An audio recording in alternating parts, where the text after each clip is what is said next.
Hi, everybody. Tonight, I'd like to take you back in time to a place far removed from the ordinary hum of daily life.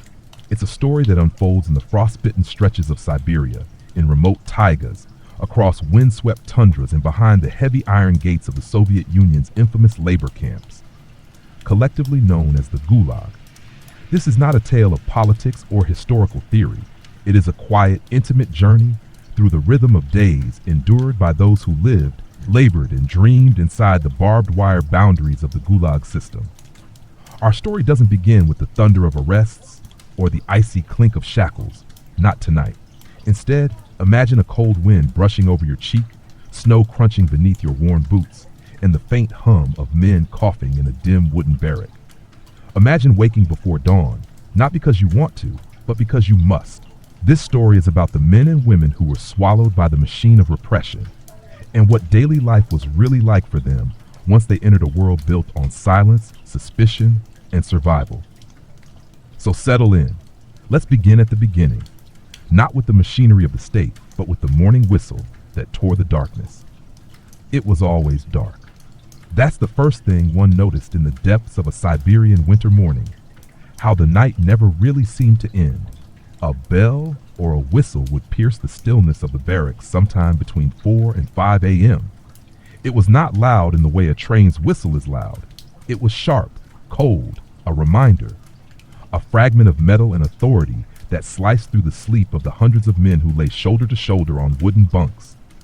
In most camps, that whistle was the beginning of the day, an order more than a wake-up call. You did not ignore it. The barrack doors creaked. A guard barked something from outside, his breath coiling in the icy air. Inside, prisoners shifted. Some groaned, some remained completely still for a moment, hoping against hope that perhaps they could steal another minute of warmth. But there was no warmth, not really. Just the collective body heat of dozens of men, their limbs entangled, their heads wrapped in whatever cloth or rags they could scavenge.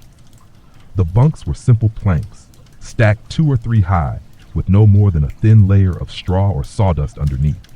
The straw was rarely clean. It smelled of sweat, of rot, of bodies that hadn't known comfort in months or years.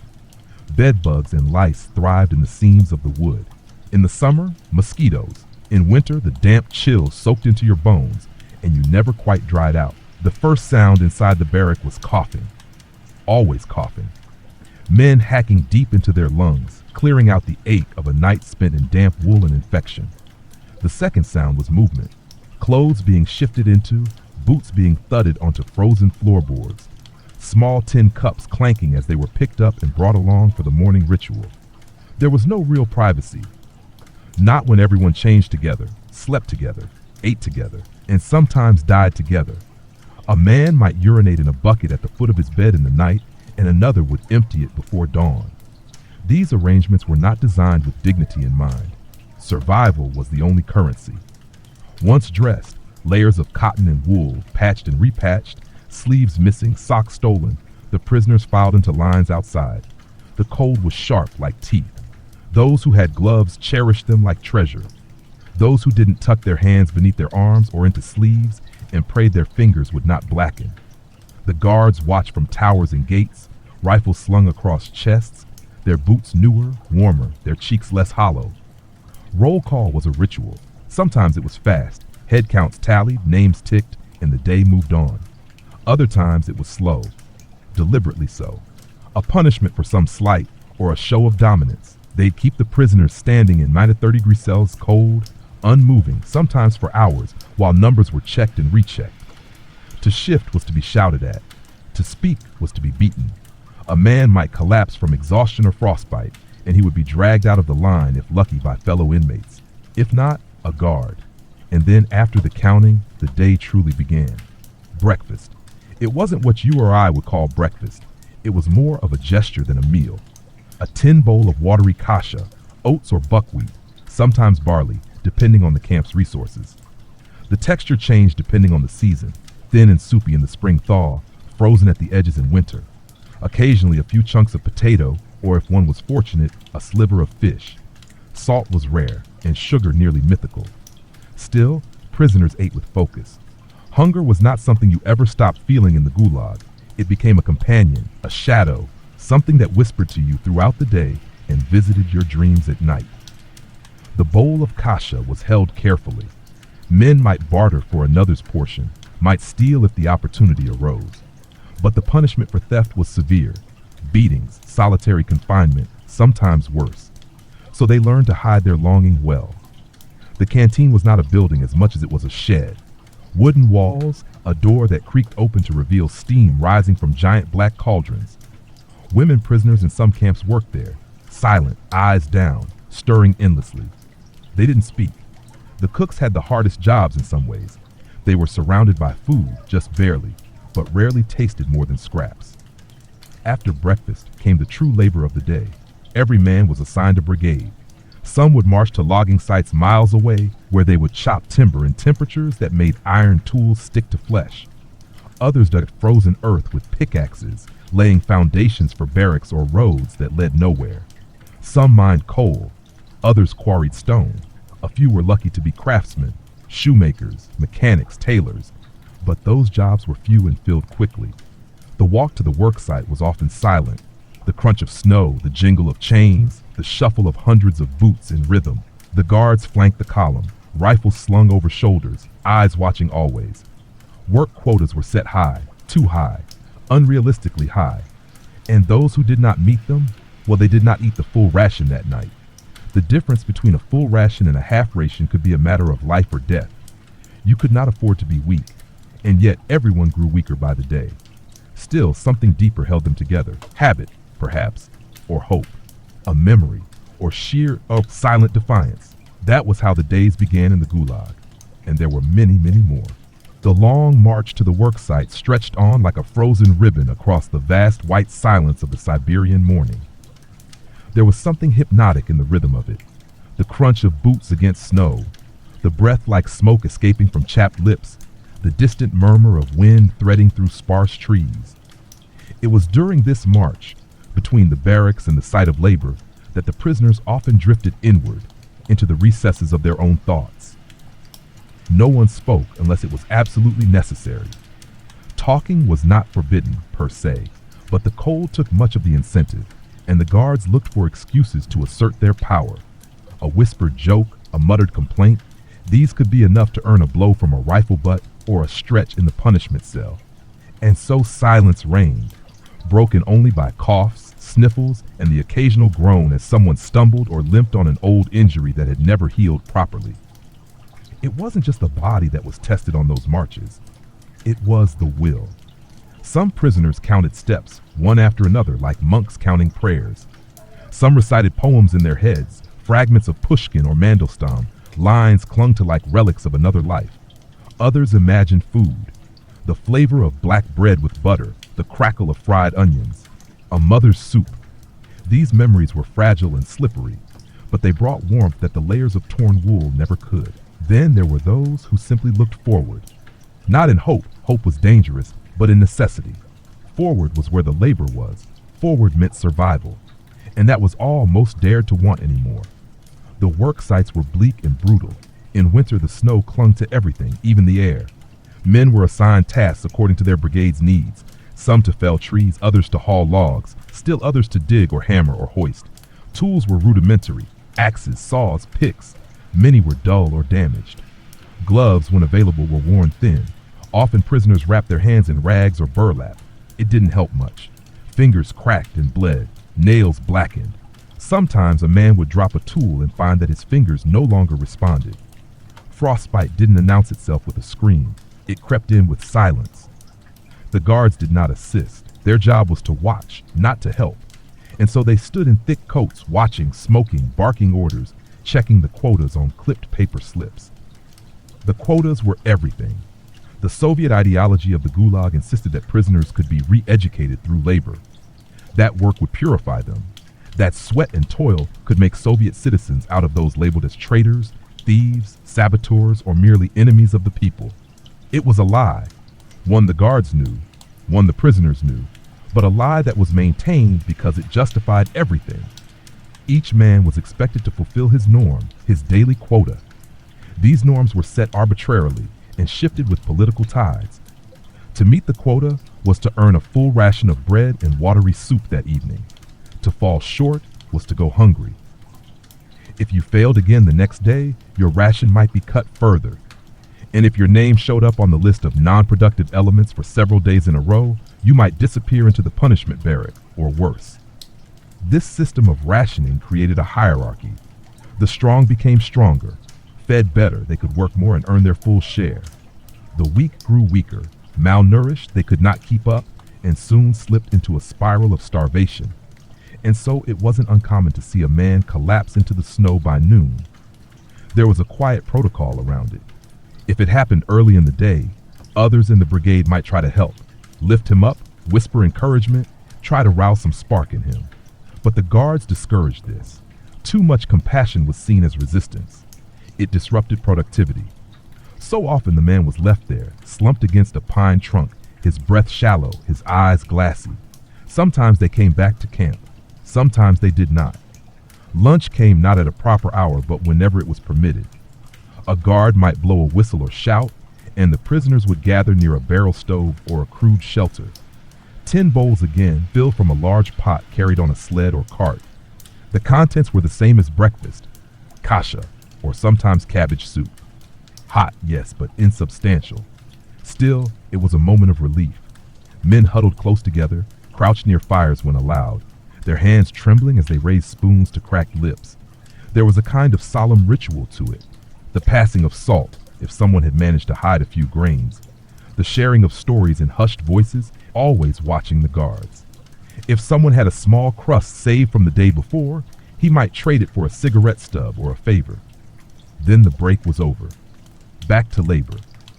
The afternoon was harder than the morning, not because of the tasks themselves, but because the body had already begun to falter.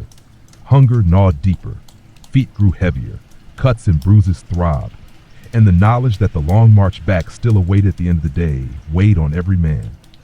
It was during these hours, between 2 and 5, that the accidents happened. Hands crushed under logs, toes lost to falling pickaxes, collapses from exhaustion, and always, always the cold deepening. If a man cried out, he might be allowed to sit briefly, perhaps offered a sip of water or a swab of iodine, if the camp had any. But more often, he was expected to rise and return to work. Or else, time blurred. There were no clocks on the site, and the sun in winter was little help. Shadows stretched in unpredictable angles. The horizon remained distant, and so the men worked until the whistle blew again. Sometimes at dusk, sometimes well after dark. The walk back to camp was slower. Boots dragged, arms hung limp. Some men leaned on one another like drunks returning from a wake. The air turned bitter. By the time they reached the gate, the guards were lighting their cigarettes with trembling fingers, stamping their feet against the cold. The prisoners lined up again, counted again, searched again, and then finally they were allowed into the relative warmth of the barracks. But rest was still far away. Inside the barracks, the air was thick, not warm exactly, but thick with breath, with smoke, with the faint scent of sweat, wet wool, and old wood. The moment the prisoners stepped through the doors, they transformed, not physically, not entirely, but something inside them bent. Like beasts retreating to a den, they slouched, exhaled, shoulders sagging from the invisible weight they carried all day. The guard at the door closed it behind them with a dull thud. The lock slid into place, and for the first time since morning, they were enclosed. Free, in a strange way. Free of eyes, of commands, of the open white sky that had seen their suffering. The barracks were long and low, rows of wooden bunks on either side, narrow aisles between. The interior was dim, lit by a few low-burning stoves or small oil lamps that flickered against the frost-rimed windows. Smoke from tobacco, often crudely rolled or salvaged, lingered in the corners. The walls themselves sweated with damp, and in winter months the moisture froze into crystal-like frost on the beams. Prisoners walked in stiff-legged, the crust of snow on their boots melting quickly and soaking into the warped floorboards. Dinner was next. There was no real dining hall, just another queue, another shuffle forward with a tin bowl in hand. Men didn't talk much in this line. Their minds were elsewhere. Some counted the seconds. Others whispered calculations under their breath. Had they met their quota? Would they receive a full ration? Had the foreman marked their effort honestly? Had someone sabotaged them out of spite or jealousy? The ladle clanged against metal bowls. Some received slightly thicker stew, more cabbage, an extra cube of potato. Others got the thin gruel, almost translucent, flavored by the shadow of meat that hadn't been there in weeks. The bread ration was handed out carefully, watched by guards and fellow prisoners alike. One could tell a lot by the size of the slice. A full 600 grams meant good work. Anything less was a sentence. Some hid part of their ration beneath their coat, planning to nibble on it through the night or keep it for morning. But such hoarding was dangerous. The smell of bread, even hidden, was unmistakable to hungry men. Theft was not common, but it did happen. And when it did, justice was often swift and rough, delivered by one's own bunkmates. After the meal, the barrack transformed again. A quiet murmur filled the space, rising and falling like the breath of a sleeping giant. Some men played cards with scraps of paper or carved tokens. Others sat hunched together, whispering stories of home, of wives, of children whose faces had grown dim in memory. One man might hum softly, an old folk tune, a lullaby once sung to a sister. If a guard was lenient, someone might even draw from a hidden pencil stub and a folded piece of notebook paper, sketching or writing poetry under the lamplight. Reading was a luxury. Books were rare, and when one circulated through a barrack, it was passed like a sacred relic. Often the books were political in nature, Lenin, Stalin, Marx. But every so often, someone would have a novel smuggled in by a sympathetic relative or gifted by a guard whose conscience hadn't yet gone cold. Tolstoy, Dostoevsky, Chekhov. The words were more than entertainment. They were transport. They lifted the reader beyond the walls, the quotas, the rations. For a few pages, they were in Moscow or a quiet village, or walking beside Raskolnikov in the snowy alleys of St. Petersburg. The stove in the center of the barrack hissed and clanged. Someone stoked it with sawdust briquettes. The heat rarely reached the edges of the room, and so prisoners nearest the center slept slightly better. Those near the walls pulled their threadbare blankets tighter and curled into themselves. Lice were everywhere. No matter how one tried, they could not be eradicated. They nested in seams, in bedding, in the lining of coats. At night, men scratched themselves raw, bleeding into their shirts. Some shared tips for dealing with the pests, bathing with pine needles, pressing hot metal to clothing seams, or rubbing soap mixed with ash into the skin. But nothing really worked. And yet, amidst all of this, there was something almost gentle in the routine of the evening. It was the time of small rituals. A quiet prayer whispered beneath a blanket, a kiss to a photograph folded 100 times, letters read for the 100th time, creases soft, ink fading. One man might carve into wood, a spoon, a chess piece, a comb. Another would sew by lamplight, patching yet another hole in his coat, the needle clutched between fingers cracked by frost. Not everyone slept. Some, especially the newcomers, lay awake long after the barrack had quieted. Their eyes adjusted to the dim light, watched shadows dance across the beams, listened to the breathing of those around them. Fear clung to them. Fear of what tomorrow would bring, of whether they would last another week, another month, another winter. And there were those who whispered in the night. They shared fragments of news, rumors of changes in Moscow, of wars abroad, of purges and pardons. Hushed discussions about politics, forbidden poetry, or the fate of those who had vanished. Trust was dangerous, but silence was worse. The need to speak, to share, to remember who they had once been, it was stronger than the fear. Others told stories. They were not grand tales, not heroic. They were quiet things, of a summer's day in Leningrad, of the smell of rye bread in a grandmother's kitchen, of a train ride with a lover. These memories, delicate and persistent, floated between bunks like snowflakes. No one interrupted, no one scoffed.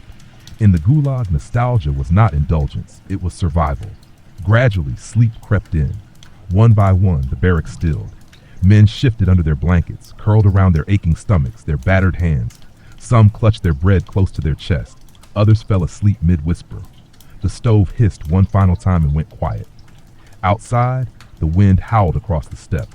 And inside, the prisoners dreamed. Not always of freedom. Often that dream had long since become too painful, but of warmth, of food, of laughter, of being known.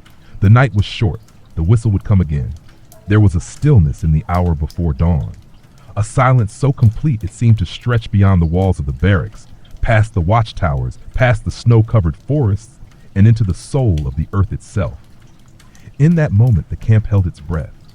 It was as if the world hesitated before beginning another day. And then the whistle came. It didn't matter how deep the sleep had been. It didn't matter that the dreams had only just begun to take shape. The sound tore through the dark like a blade, thin, shrill, and final. A single note that meant only one thing: the day had begun. In the barrack, men stirred. No one truly wanted to be the first to rise, the first to pull back the blanket and let in the cold. But someone always did. A groan, a creak of the bunk frame, the shuffle of boots being dragged from beneath the bed. These were the sounds of resignation, not readiness. One by one, others followed, shoulders hunched, eyes still swollen from sleep, mouths dry from hours of breathing stale air. Some men took a moment to sit still, elbows on knees, heads bowed as though in silent prayer. Not to any god, perhaps, but to routine, to the rhythm that had carried them this far. A rhythm that dulled fear and memory, that reduced each day to the same repeating loop. There was a kind of safety in it. The scramble for clothing came next. No one undressed completely at night. The cold wouldn't allow it. But coats, hats, boots, these had been placed within reach, sometimes even slept with, to prevent theft or frost damage. Mittens were tugged over red fingers. Scarves, if a man still had one, were wound tightly. Socks were layered over cloth.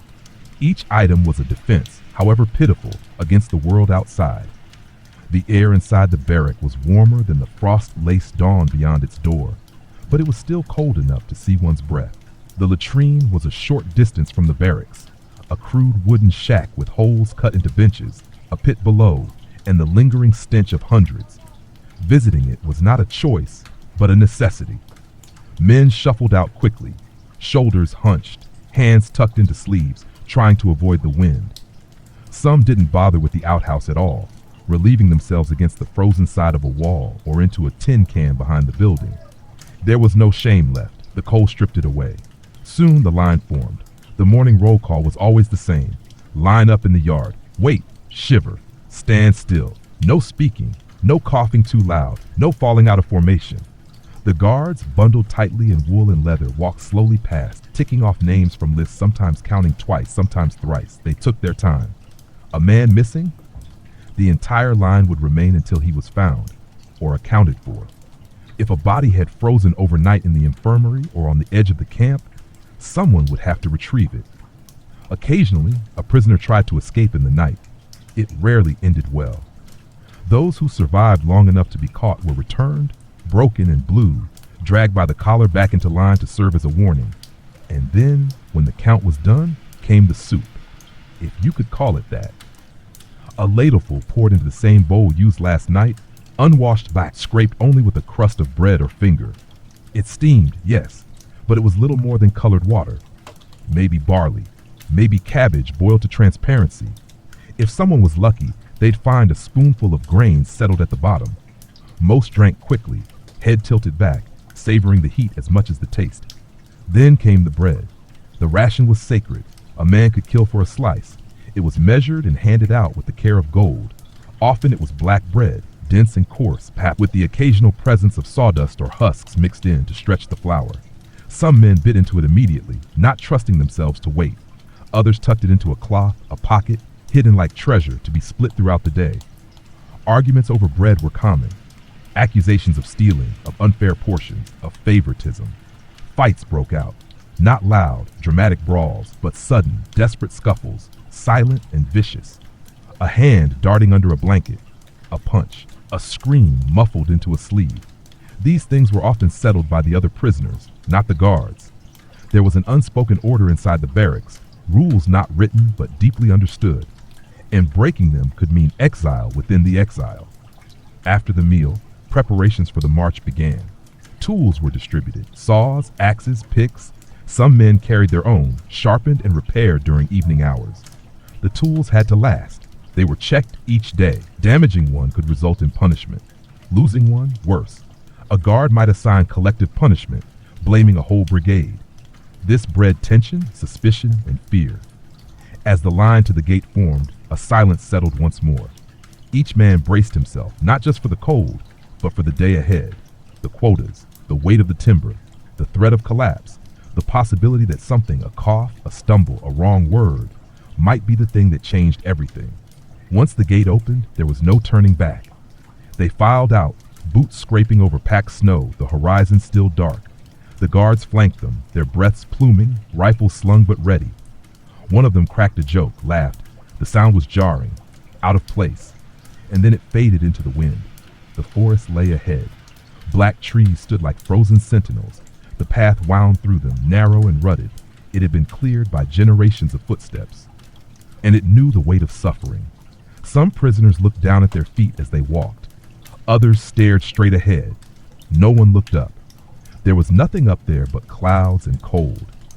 By the time the prisoners reached the work site, the sky had softened from black to a pale, smoky blue. The light of dawn did not warm. It revealed. Snowdrifts, waist deep in places, made the landscape look like something out of a dream or a nightmare. Branches coated in ice reached like skeletal fingers into the gray air, and the ground underfoot crackled and sank with each weary step. A few crows circled above, cawing hoarsely, the only witnesses to what was about to unfold again. The worksite was not a place of machines or industry. It was simply nature, unyielding, and men, already half broken, pitted against it. There were no safety signs, no first aid kits, no promises. Only axes, saws, ropes, logs, quotas. The brigade leaders shouted their orders, each man's assignment often scrawled in a crude chart by a foreman with thick gloves and a pencil stub. Some were sent into the forest to fell trees, their breath rising in clouds as they raised their tools. Others were tasked with hauling the massive trunks, sometimes as many as 6 men per log, dragging them through the snow along rickety paths worn into the earth by months of repetition. And some had worse tasks, digging. In winter, the ground froze into something harder than stone. To dig through it required not just strength, but something deeper, something animal, stubborn, relentless. Picks had to be swung again and again to chip away at the earth, and with every strike, cold metal rang in the air, vibrating through bone. Sweat formed despite the chill, only to freeze immediately against the skin, crystallizing on eyebrows, lashes, lips. Those who worked in the mines or pits emerged each evening covered in soot and ice, their eyes bloodshot, their teeth chattering, even after hours underground. Yet those spots were sometimes envied. Underground, there was no wind, no white blinding horizon, just darkness, warmth from exertion, and the illusion of being hidden from the gaze of the world. Time passed in labor. There was no way to mark its passing save for the gradual movement of light through the trees. No watches, no bells. The body marked it better than any clock. Stiffening shoulders, aching knees, fingers that no longer closed into fists. The rhythm of work settled into the prisoners like a second heartbeat. Swing, drag, lift, repeat. Every motion burned calories that could not be replaced. It wasn't uncommon for a man to collapse. Sometimes he stood too quickly and saw stars. Sometimes he bent and didn't rise. When it happened, there was a moment, a pause in the rhythm, a hitch in the collective breath. Then, usually, someone nudged him with a boot. A guard called out. If the man responded even with a groan, he was shouted back to his feet. But if he didn't, then the decision had to be made. Was it exhaustion or defiance? Illness or malingering? Was he to be punished or pitied? The line between these things was razor thin, and often determined by the mood of the nearest officer. A man might be sent back to camp under guard, bundled into a sled with the tools, or he might be struck once, twice, until he moved again, or he might not move at all. The dead were handled with a kind of business-like detachment. A body might be left by a tree until later. There was always later. No ceremony, no prayer, just one less bowl to fill its supper. And yet, even in the brutal monotony, small acts of resistance existed. A man might slow his pace imperceptibly, cheating the quota while appearing busy. Another might sneak an extra bite of frozen bread behind a tree. Some forged numbers in the production logs. Others helped their weakest comrades carry logs, not because of orders, but because something human still stirred in them, something that hadn't yet been extinguished by cold and hunger. Then came the lunch break. It wasn't called lunch. No one said the word aloud. It was simply pause. A moment when the brigade halted, set down tools, and gathered near a stump, a half shelter, or simply a spot less exposed to the wind. The soup came in large, dented metal containers, hauled out by sled or on the back of a guard's truck. The bowls again. The same 10. Men lined up. There was no talking in this line either, not really. Just breathing, eyes watching each portion as it was ladled. Always hoping for something extra, an onion peel, a chunk of beet, a trace of grease. The smell was thin but welcome, warmth, however fleeting. The act of eating was almost reverent. Spoons scraped the bowls clean. Men licked the backs of their hands where soup had dripped. Some drank slowly, savoring it. Others gulped, fearing it might be taken. A few offered a fraction of their ration to someone older, sicker, or broken. These offerings were not thanked aloud. They didn't need to be. Then the silence returned. The break was over. The men stood slowly, groaning as their bodies remembered stiffness. Gloves were pulled back on, scarves adjusted, faces braced, and the tools lifted once again, their weight somehow heavier than before. The rhythm resumed. By now the sun, if visible, hung low in the sky. The light was never strong in these parts. Even at noon, it seemed distant, reluctant. By mid-afternoon, shadows stretched long and blue across the snow. The wind rose. The trees groaned under the weight of frost and wind and time. Accidents became more common in the late hours. Fatigue blurred judgment. Hands slipped. A saw blade veered. A log rolled onto a foot.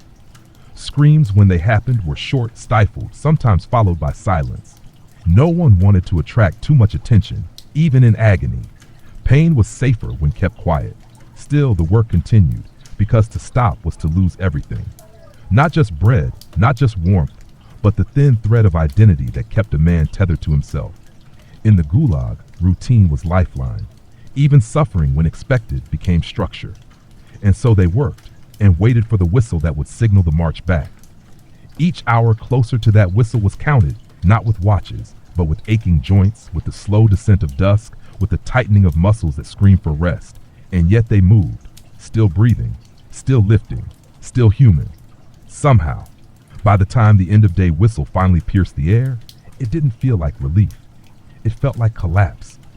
The sound itself was shrill, echoing across the snowy clearing like the cry of a wounded bird.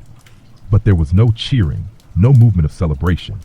Only the quiet, exhausted motions of men laying down their tools, shoulders drooping as if all the air had been let out of their bodies at once.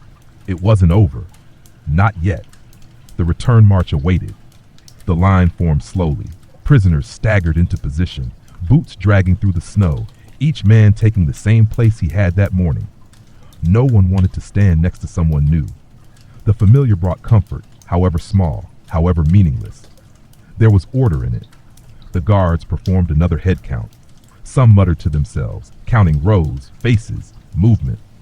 Their rifles hung heavy across their chests, steaming slightly from body heat. A few smoked cigarettes slowly, deliberately, watching the line as if daring someone to be out of step. The march began. The wind was sharper now, angrier. Snow fell again, not in flakes but in hard, biting particles that blew sideways. The trees creaked under its weight, and every now and then the groan of a branch giving way echoed through the forest like a far-off gunshot. Each step back to camp was harder than the one before. Boots filled with slush, ankles rolled, toes went numb. Some men limped openly. Others clenched their teeth, trying to mask the pain in their knees or backs or shoulders. No one wanted to show weakness. Weakness invited eyes. Weakness meant trouble. Sometimes someone would fall. Not dramatically, just a sudden stumble, a collapse into the snow. For a moment there'd be silence, a pause in the line. A few nearby would look down at the figure lying there, deciding silently whether to help. Helping was dangerous. If the guards interpreted it as interference, there could be punishment. But ignoring it, that could break a man's soul. So when help was offered, it was quiet and swift. 2 men under the arms, a nod, a heave. Back on his feet. Keep walking. The march could take an hour, sometimes more. It depended on weather, on snow, on the mood of the guards. If they wanted to punish the men for slow work or a missing tool, they might detour through deeper snow, lengthen the walk, say nothing. By the time the camp gates came into view, they did not feel like salvation. Just a marker, another threshold, the same as yesterday, the same as tomorrow. The gates creaked open slowly, groaning on rusted hinges. Inside, the floodlights were already on, casting yellow cones of light across the hard-packed snow. The barracks, silhouetted against the gloom, looked like crooked teeth. Smoke curled from chimneys. The scent of burning sawdust and boiled cabbage hung in the air. It should have smelled of home, but it didn't. One last roll call. One more count. The prisoners stood in rows again, swaying slightly. Some couldn't stop shivering. Others stared at the ground, eyes unfocused. A few muttered prayers under their breath, not necessarily to God, but to the air, to the stars hidden behind the clouds, to anything that might hear them. Then the count ended. The guards barked orders, the line broke, and finally the men returned to their barracks. Inside, warmth waited, not much, but enough to stop the trembling. The central stove had been lit hours earlier, fed steadily by one or two assigned prisoners. Those who stayed behind from the work brigades, usually the sick, the elderly, or the punished, were tasked with keeping the fire alive. The moment the men entered, boots were kicked off, coats slung over pegs, scarves unwrapped. Not carelessly. Nothing was done carelessly. Every item of clothing was inspected, checked for holes, rubbed between fingers to test for dampness. Clothing was survival. A ripped seam could mean frostbite. A missing mitten could mean a lost hand. Dinner came quickly after. It was always the same, soup, sometimes thickened with barley or cabbage, sometimes as thin as water with only a slick of grease on the surface. Bread ration again, sometimes a salt herring if the supply lines had been generous. The meals were predictable, even when they were meager. And that predictability mattered more than flavor. The clatter of bowls, the low murmur of voices, the occasional cough, these filled the air. Men sat on bunks, cross-legged, bowls in their laps. Some blew steam from the surface of their soup with ritualistic calm. Others devoured it quickly, barely tasting.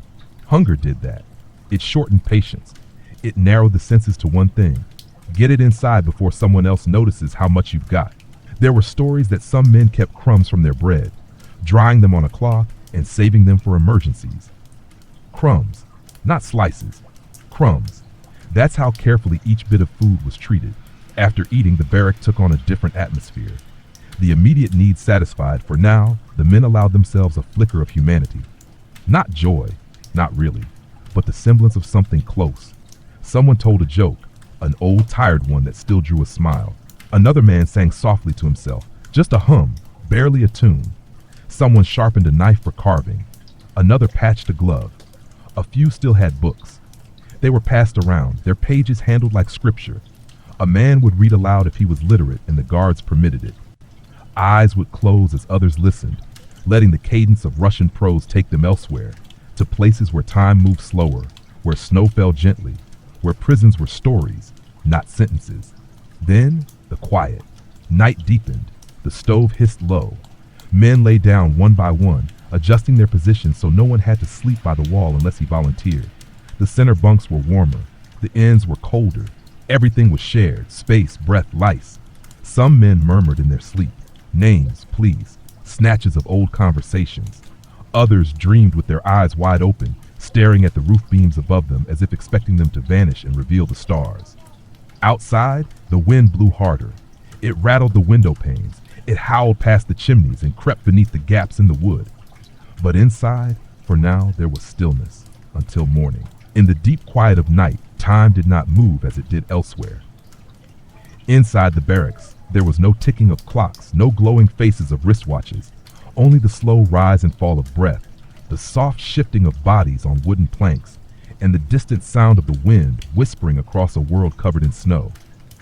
The hours between labor and morning were the closest thing to freedom the prisoners knew. Stolen moments where no orders were given, no quotas demanded, no guards shouted. A pocket of darkness that belonged only to them. And yet, sleep did not come easily. For many, it never came fully. They lay with eyes open, staring into the dark, their thoughts looping endlessly through memories and regrets. The mind had too much room at night. In the stillness, the past grew louder. One man might hear again the sound of a train whistle, not from the Gulag, but from home. A memory of standing at a platform in a long coat, holding a suitcase, waiting for a loved one. Another might recall the scent of wet pavement in Moscow, or the laughter of his daughter on a swing. These weren't grand memories. They were fragments, details. The feel of linen bedsheets, the scrape of toast, the taste of tea with lemon, and they cut deeper than pain. Others, more hardened by years, stared without seeing, their thoughts blank. The past was dangerous. It had become too heavy to carry. These men moved like ghosts even when awake, their emotions buried deep, their voices slow and deliberate. They spoke only when needed. Their eyes said everything, and some dreamed in fits, the fevered, restless kind of dreams of falling, of running, of being trapped in tunnels that twisted and turned without end. Men muttered in their sleep, sometimes cried out softly, only to be silenced by a hand reaching from the bunk above or below, a touch, a reminder, a plea to be quiet, always quiet, even in nightmares. There was no privacy. Every movement was witnessed. Every sound echoed. If someone tossed and turned too loudly, it broke the fragile peace. If someone wept quietly into their pillow, it stirred the room like ripples on a pond. The barrack, for all its wood and nails, was more than a shelter. It was a living thing, pulsing with shared breath and shared pain. Sometimes a small group stayed awake deliberately. These were the ones who clung to conversation like a lifeline. They whispered so softly that their voices barely reached each other, crouched on the lower bunks, huddled close. They spoke of politics, of books, of the world outside. Not as it was now, but as it once had been, or might one day be again. One man quoted Pasternak from memory. Another recited a passage of Tolstoy, piecing together the lines from fragments remembered in different voices. Someone told a story about a professor he knew in Leningrad, who had hidden forbidden texts beneath his floorboards. Another told of a violinist who played one final concert before his arrest, his bow trembling as he reached the last note. There was danger in such talk. If a guard overheard or a fellow prisoner betrayed them, punishment would follow. But in those moments, risk seemed secondary. Speaking was resistance. Remembering was rebellion. And occasionally, laughter came. Not the hearty, unburdened laughter of free men, but the brittle, breathless kind, the kind that erupted without warning and vanished just as quickly. It might follow a joke, a wordplay, or the absurdity of their situation. Someone might describe the soup as bourgeois cuisine and draw a chuckle. Another might pretend to be a party official inspecting their quarters for comfort, inspecting lice with a clipboard. These small eruptions of mirth were not disloyal. They were necessary.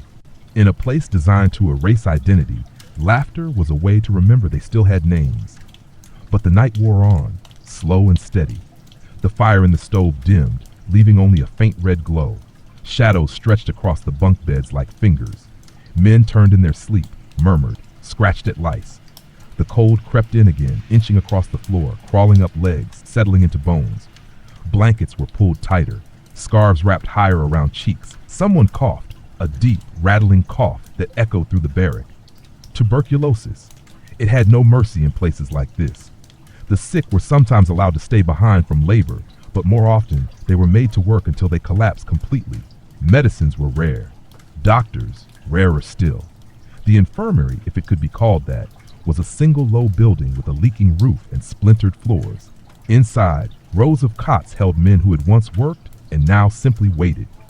Waited to recover or to be moved to the special barracks where the dying were placed. No one wanted to go there. It was not a place of healing. It was a hallway that led only one direction. And yet, hope lived in strange corners. Some men swore by old remedies, garlic hidden in a boot, a tea made from birch bark. Others prayed, quietly. They didn't call it prayer. But when a man stared at the ceiling and moved his lips without sound, there was something sacred in it. Not always religious. Sometimes just a plea to the universe, to memory, to chance. A flicker of hope might come in the form of a letter. Those who were lucky enough to receive mail clutched it like gold. The envelope worn soft from folding and unfolding, inside a few words written in careful script. A name, a place, a phrase like, "We are thinking of you," or "We miss you always." Sometimes there was nothing more than a drawing from a child, a stick figure with a smile, a sun, a house. These scraps were folded again and hidden, beneath a mattress, inside a boot, under a board, read over and over until the ink faded. They were not proof of freedom, but they were proof of being remembered. And in the Gulag, that was everything. So the night passed, not in peace, but in survival. And as the faintest silver line appeared on the eastern edge of the sky, a deep exhale moved through the barrack. Not from one man, but from all of them. A collective breath released before the whistle. It was almost morning. The frost bit deeper just before dawn. It crept in with a quiet cunning, curling beneath the heavy doors of the barracks, wrapping itself around ankles, slipping into ears, nostrils, the creases between fingers. Men stirred in their bunks, not from noise but from the creeping cold that began to press against their backs like a second, heavier blanket made of ice. It was a cruel kind of awakening, nature's reminder that there was no escape, not even in sleep. And then came the whistle, sharp, metallic, and immediate. There was no delay between the sound and the movement it caused. Every man who heard it knew what it meant: a new day, a new round of counting, labor, silence, and survival. Blankets were thrown back, bodies swung slowly upright, joints cracked, muscles groaned. A symphony of exhaustion played quietly in the gloom. There were no stretches or yawns. Those belonged to another life. Instead, movements were deliberate. A man bent to retrieve his boots, shaken free of ice crystals that had formed in the night. Another pulled on his coat, sleeves stiff from dried sweat and frost. Wool hats were jammed onto heads, scarves tied roughly, fingers wrapped in scraps of cloth. The barracks became a flurry of silent preparation. No one really spoke. Words cost energy. The latrine visit came next, if one dared. The toilet shack stood a dozen meters from the barracks, its walls thin, its interior dark and bitter with cold. Inside, the boards were slick with frozen condensation. Men lined up quickly, some jogging in place to stay warm. There was no dignity in it, just necessity. And then once again, the line formed outside.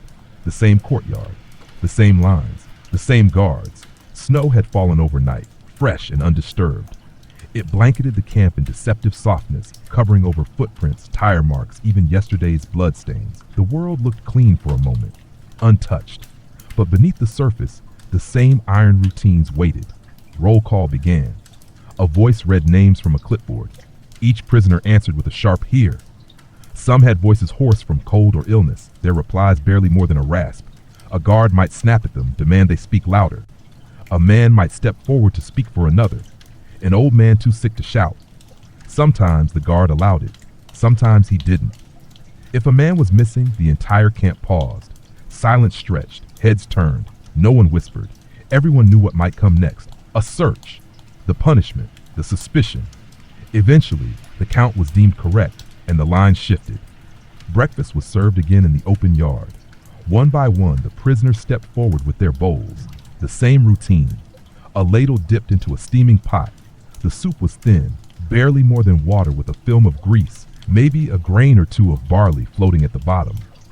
It was hot, though, and that was something.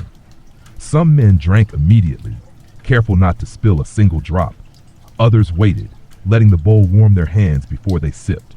A few added crumbs of last night's bread, softening them into a paste, and some simply stared into the bowl for a long moment before lifting it to their lips. After the meal, the march began. The path to the worksite was lined with frozen trees. Pines and birches stood sentinel in the snow, their branches bowed low, heavy with ice. The prisoners walked in a column, flanked by guards, the sound of their boots muffled by snow. Above, the sky was a pale gray, the kind of sky that promised no warmth, no break, only endurance. The same forest, the same road, the same dragging of tools. But this morning, something was different. A man had disappeared, not escaped. That was almost unthinkable. To flee the camp was to enter a wilderness that offered no kindness. Endless forest, no food, temperatures that dropped to -40°C at night, and wolves that followed the scent of weakness. The few who had tried in past years had either returned voluntarily, near death, or been found stiff and blue in the underbrush days later. But still, this man was gone. No one spoke of it aloud, of course, but the absence was felt. There was a hole in the line where he should have stood. The men on either side kept their eyes forward, their faces blank, but their shoulders tensed, their jaws clenched. They knew what might follow. The guards knew it too. Their voices were louder, their steps quicker. One had a dog today, an ugly thing, lean and snarling, its breath puffing out in angry clouds. The presence of the dog changed everything. Even those who had grown numb felt their hearts quicken. The animal represented unpredictability, a mistake, a bite, a broken limb, and no one could afford that. At the site, the work began immediately. There was no time lost to questions about the missing man. No announcements, no accusations, only quotas, always quotas. The team split, some to the tree line, others to the hauling paths. Tools were distributed, axes dull and splintered, saws stiff with rust, ropes frayed and brittle. Everything handed out with the mechanical rhythm of a factory that no longer cared what it produced. And then came the chopping. The sound of axes echoed through the clearing, a rhythmic beat that seemed to mock the silence of the forest. Snow fell from branches with each strike. Trunks swayed. Men grunted, their breath bursting from their mouths like smoke. The cold had stiffened their fingers. Each swing sent shockwaves through joints already inflamed by frost and years of labor. Logs were dragged, piled, measured. Saws screeched through the wood. Branches snapped underfoot. The snow was trampled into ice, slippery and treacherous. Men slipped, fell, rose again, always again. By midday, the body heat of the workers had melted patches in the snow. Pools of dirty slush collected near the sleds, soaked into boots. Socks were never dry in winter. Feet swelled, toes numbed, and still the work continued. The dog barked suddenly, sharply. Everyone froze. A guard shouted something indistinct. The prisoners turned their heads in unison, hearts in their throats. But it was nothing, a shadow, a branch. The dog quieted and the world resumed, and just like that, the day went on. The day wore on like sandpaper against raw skin. Slow, grating, relentless. By early afternoon, the air felt thinner, colder, despite the sweat soaking into undershirts and pooling beneath coats. The wind had shifted, not stronger, but different, carrying a dry, metallic tang through the pines. Even the birds had fallen silent. The forest, so vast and ancient, pressed in around the clearing like a silent observer, watching the laborers move beneath it like ants beneath glass. Most of the men had stopped noticing beauty long ago. The shimmer of ice on branches, the way the snow caught the light, casting faint blue shadows on the ground. Even the sound of the wind whispering through the trees, once poetic, even holy, had lost its meaning. Here, nature was not a painting. It was the wall of the cell, the unfeeling witness to their degradation. Still, one or two men occasionally paused to look. Not for long. A glance was all they could afford. But that glance might linger on the outline of a mountain in the far distance, or on the strange, jagged path of fox prints weaving between the trees. A reminder that life, wild and free, still existed, just outside the fence, just beyond their reach. Then came the cry. It started as a single shout, sharp, alarmed, all heads turned. At the far edge of the clearing near a stack of freshly cut logs, a prisoner had collapsed. His name was Victor, at least that's what most called him. A wiry man, no older than 30, but with a face that had aged decades since his arrest. He was known for his quietness, his speed, and the way he never asked for help. Now he lay twisted, one arm beneath his body, the other stretched out in the snow. Steam rose faintly from his coat, and blood colored the white beneath his head. Not much, just enough. Men hesitated. Then, as always, the guards were there, barking orders, pushing back the others. 2 prisoners were called forward to lift Victor, roughly, quickly. His body was limp but warm. That was a good sign. Or maybe not. Warmth at the wrong time could mean fever. They dragged him to the side, out of the work zone. One of the guards bent low, checking his breath, a muttered curse. Then a signal to the sled driver. An old, rattling wooden cart used to carry firewood, tools, or sometimes the fallen. Victor was placed inside, his head lolled against the side. The work resumed. It always did. No words were spoken, no questions asked. No one knew if he would return to the barracks that evening, or if they'd see him again only as a number scratched into the camp ledger. Moments like these were common enough to no longer shock, but they left a mark, nonetheless. An invisible bruise that spread slowly among the brigade. For the rest of the day, men worked with an added stiffness, part caution, part dread. Each saw blade seemed heavier, each step more deliberate. Lunch came late. There was no shelter this time, only a shallow depression in the snow where the wind cut slightly less. Men crouched together, bowls out, eyes on the steaming pot hauled by sled. The cook, a fellow prisoner with trembling hands, ladled out the usual watery gruel. A few stray carrot peels floated in one bowl, prompting a murmured joke about feasting like aristocrats. The laughter that followed was dry, cracked. It wasn't mirth, it was memory. The echo of how they used to laugh before the world turned gray. One man had a crust of bread saved from the night before, hard as stone, wrapped in a piece of waxed paper. He softened it in the soup, broke it in half, and passed it silently to the man beside him, an older prisoner with sunken eyes and frostbite on 3 fingers. The older man nodded but said nothing. Words were rarely needed. That brief moment of generosity, quiet and unnoticed by the guards, carried more warmth than the soup, more nourishment than the bread itself. After the break, the wind shifted again.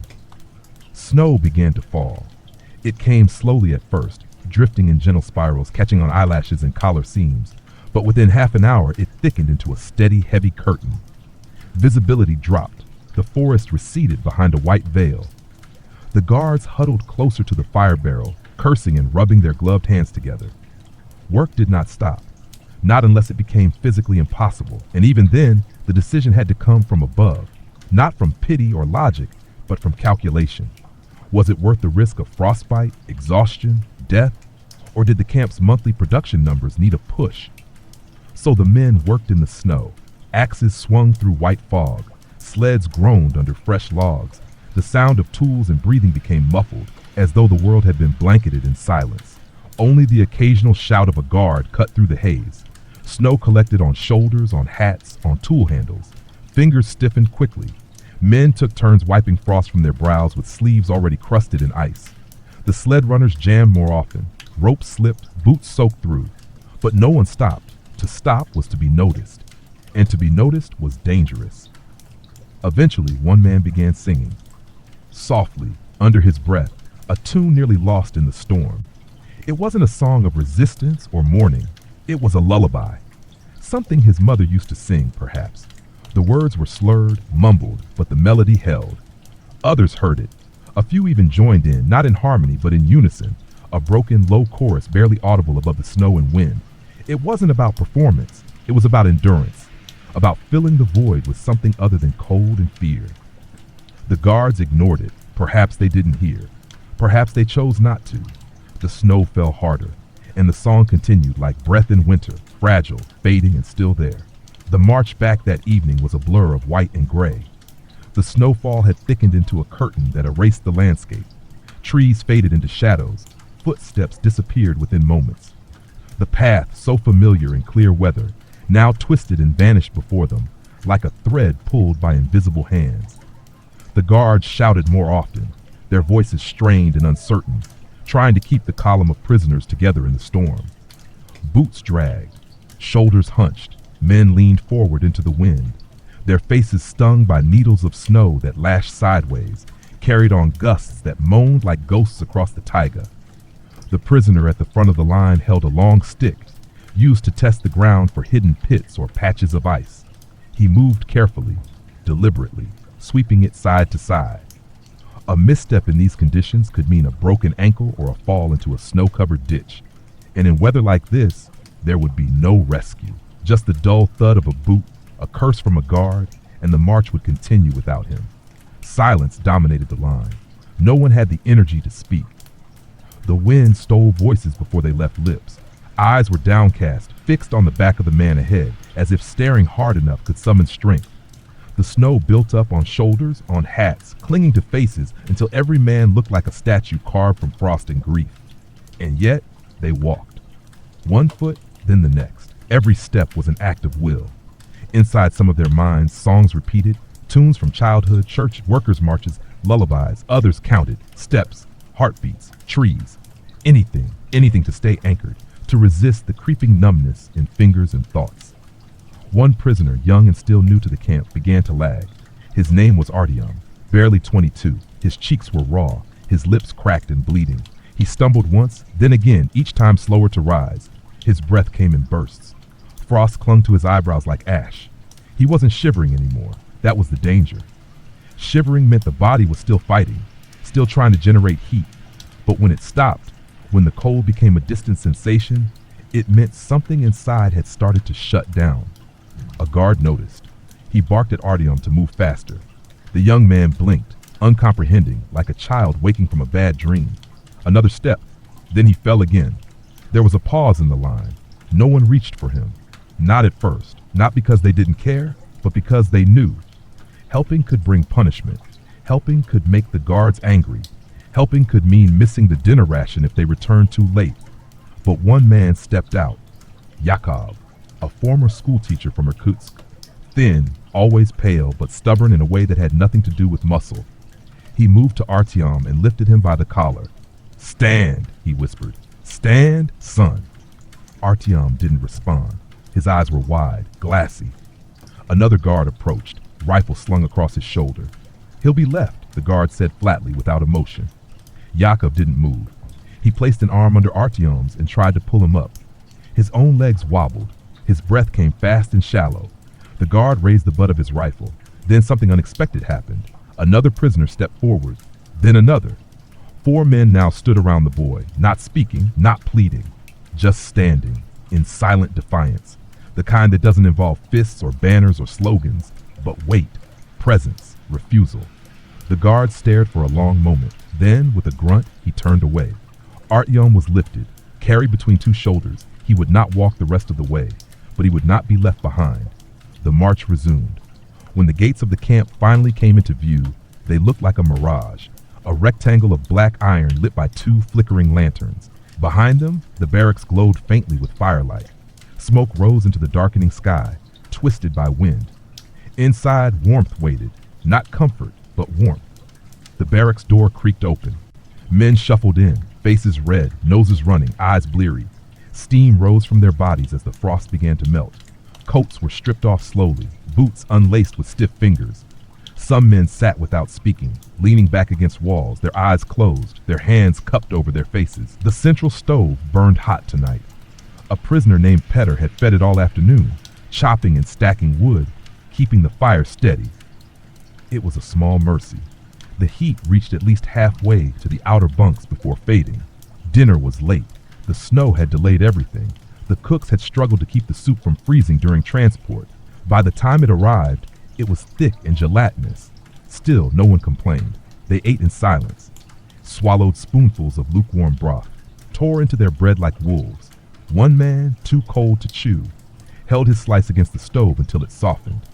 In a corner, Artyom lay wrapped in 2 blankets, his boots removed, his feet rubbed with oil and cloth. He didn't speak, but his eyes were closed now, his breathing steady. Yakov sat beside him, head lowered, lips moving silently, perhaps in prayer, perhaps reciting a lesson from long ago. Later that night, the barracks stirred again. The storm still raged outside, howling past the windows, rattling the door like an angry visitor. Inside, men began to murmur, voices low, stories short and fragmented. The day had left its mark, but so had the moment they had stood for Artyom. It was rare to feel like anything other than numbers in this place. Tonight, they had felt like men, and for some, that would be enough to survive one more day. That night, the storm did not subside. It pressed harder against the barrack walls, rattling the shingles and moaning through the narrow spaces between the wooden planks. Snow swept sideways across the windows, and every gust seemed to try and claw its way in. The wind found every crack, every knot in the timber, and hissed through them like a serpent searching for warmth. Inside, the men did not sleep well. Though the stove in the center burned bright and hot, its warmth faded quickly toward the corners of the room. Those closest to it stretched out their hands, turned their boots near the flames to dry, or pressed the sides of tin cups against the iron belly to warm the last dregs of soup. Those further from it curled into themselves, blankets pulled up over noses, eyes closed tightly against the chill. Artyom, wrapped in extra cloth, slept fitfully. His face, pale and damp, twitched with fever. Yakov remained beside him, his thin hand resting lightly on the boy's shoulder, as if willing him not to drift too far into the cold depths of unconsciousness. He whispered sometimes, old rhymes and teaching verses from school days long past, nonsense words, half-forgotten proverbs, anything that might keep the boy tethered. Around them, others whispered too. It was in storms like this that memory came loudest. The howl of the wind reminded them of trains, of factory whistles, of children screaming with laughter on sleds. Some men shared quiet stories, careful not to wake the guards who might be passing by outside. Others lay awake, their eyes fixed on the underside of the bunk above them, counting breaths. But the storm was not the only presence that night. There was news in the air. Rumors, thin and vaporous as smoke, drifted through the camp. It had started with the disappearance. The man who hadn't returned during the morning roll call. His name had not been spoken since. No official announcement. No punishment meted out. No additional questions from the guards. It was this silence that unsettled everyone most. Because silence was never meaningless in the Gulag. Some said he'd escaped. Unlikely, but not impossible. The storm, as fierce as it was, might have given him cover. If he'd slipped away under the veil of snow, through the forest, past the fence, maybe, just maybe, he'd found a path to a logging road or a cabin. Maybe he knew someone on the outside. Maybe he'd reached the river. Others scoffed at the idea. The woods would kill a man faster than any bullet. There were stories of escapees found frozen stiff beneath trees, their eyes open, mouths still gasping. One man claimed he'd once seen a body curled in a hollow stump, cradling a strip of raw bark as if it were a slice of bread. Still, the idea of escape ignited something in them. Not hope exactly. Hope was a dangerous thing. But a flicker, a flame, faint and flickering at the bottom of a well.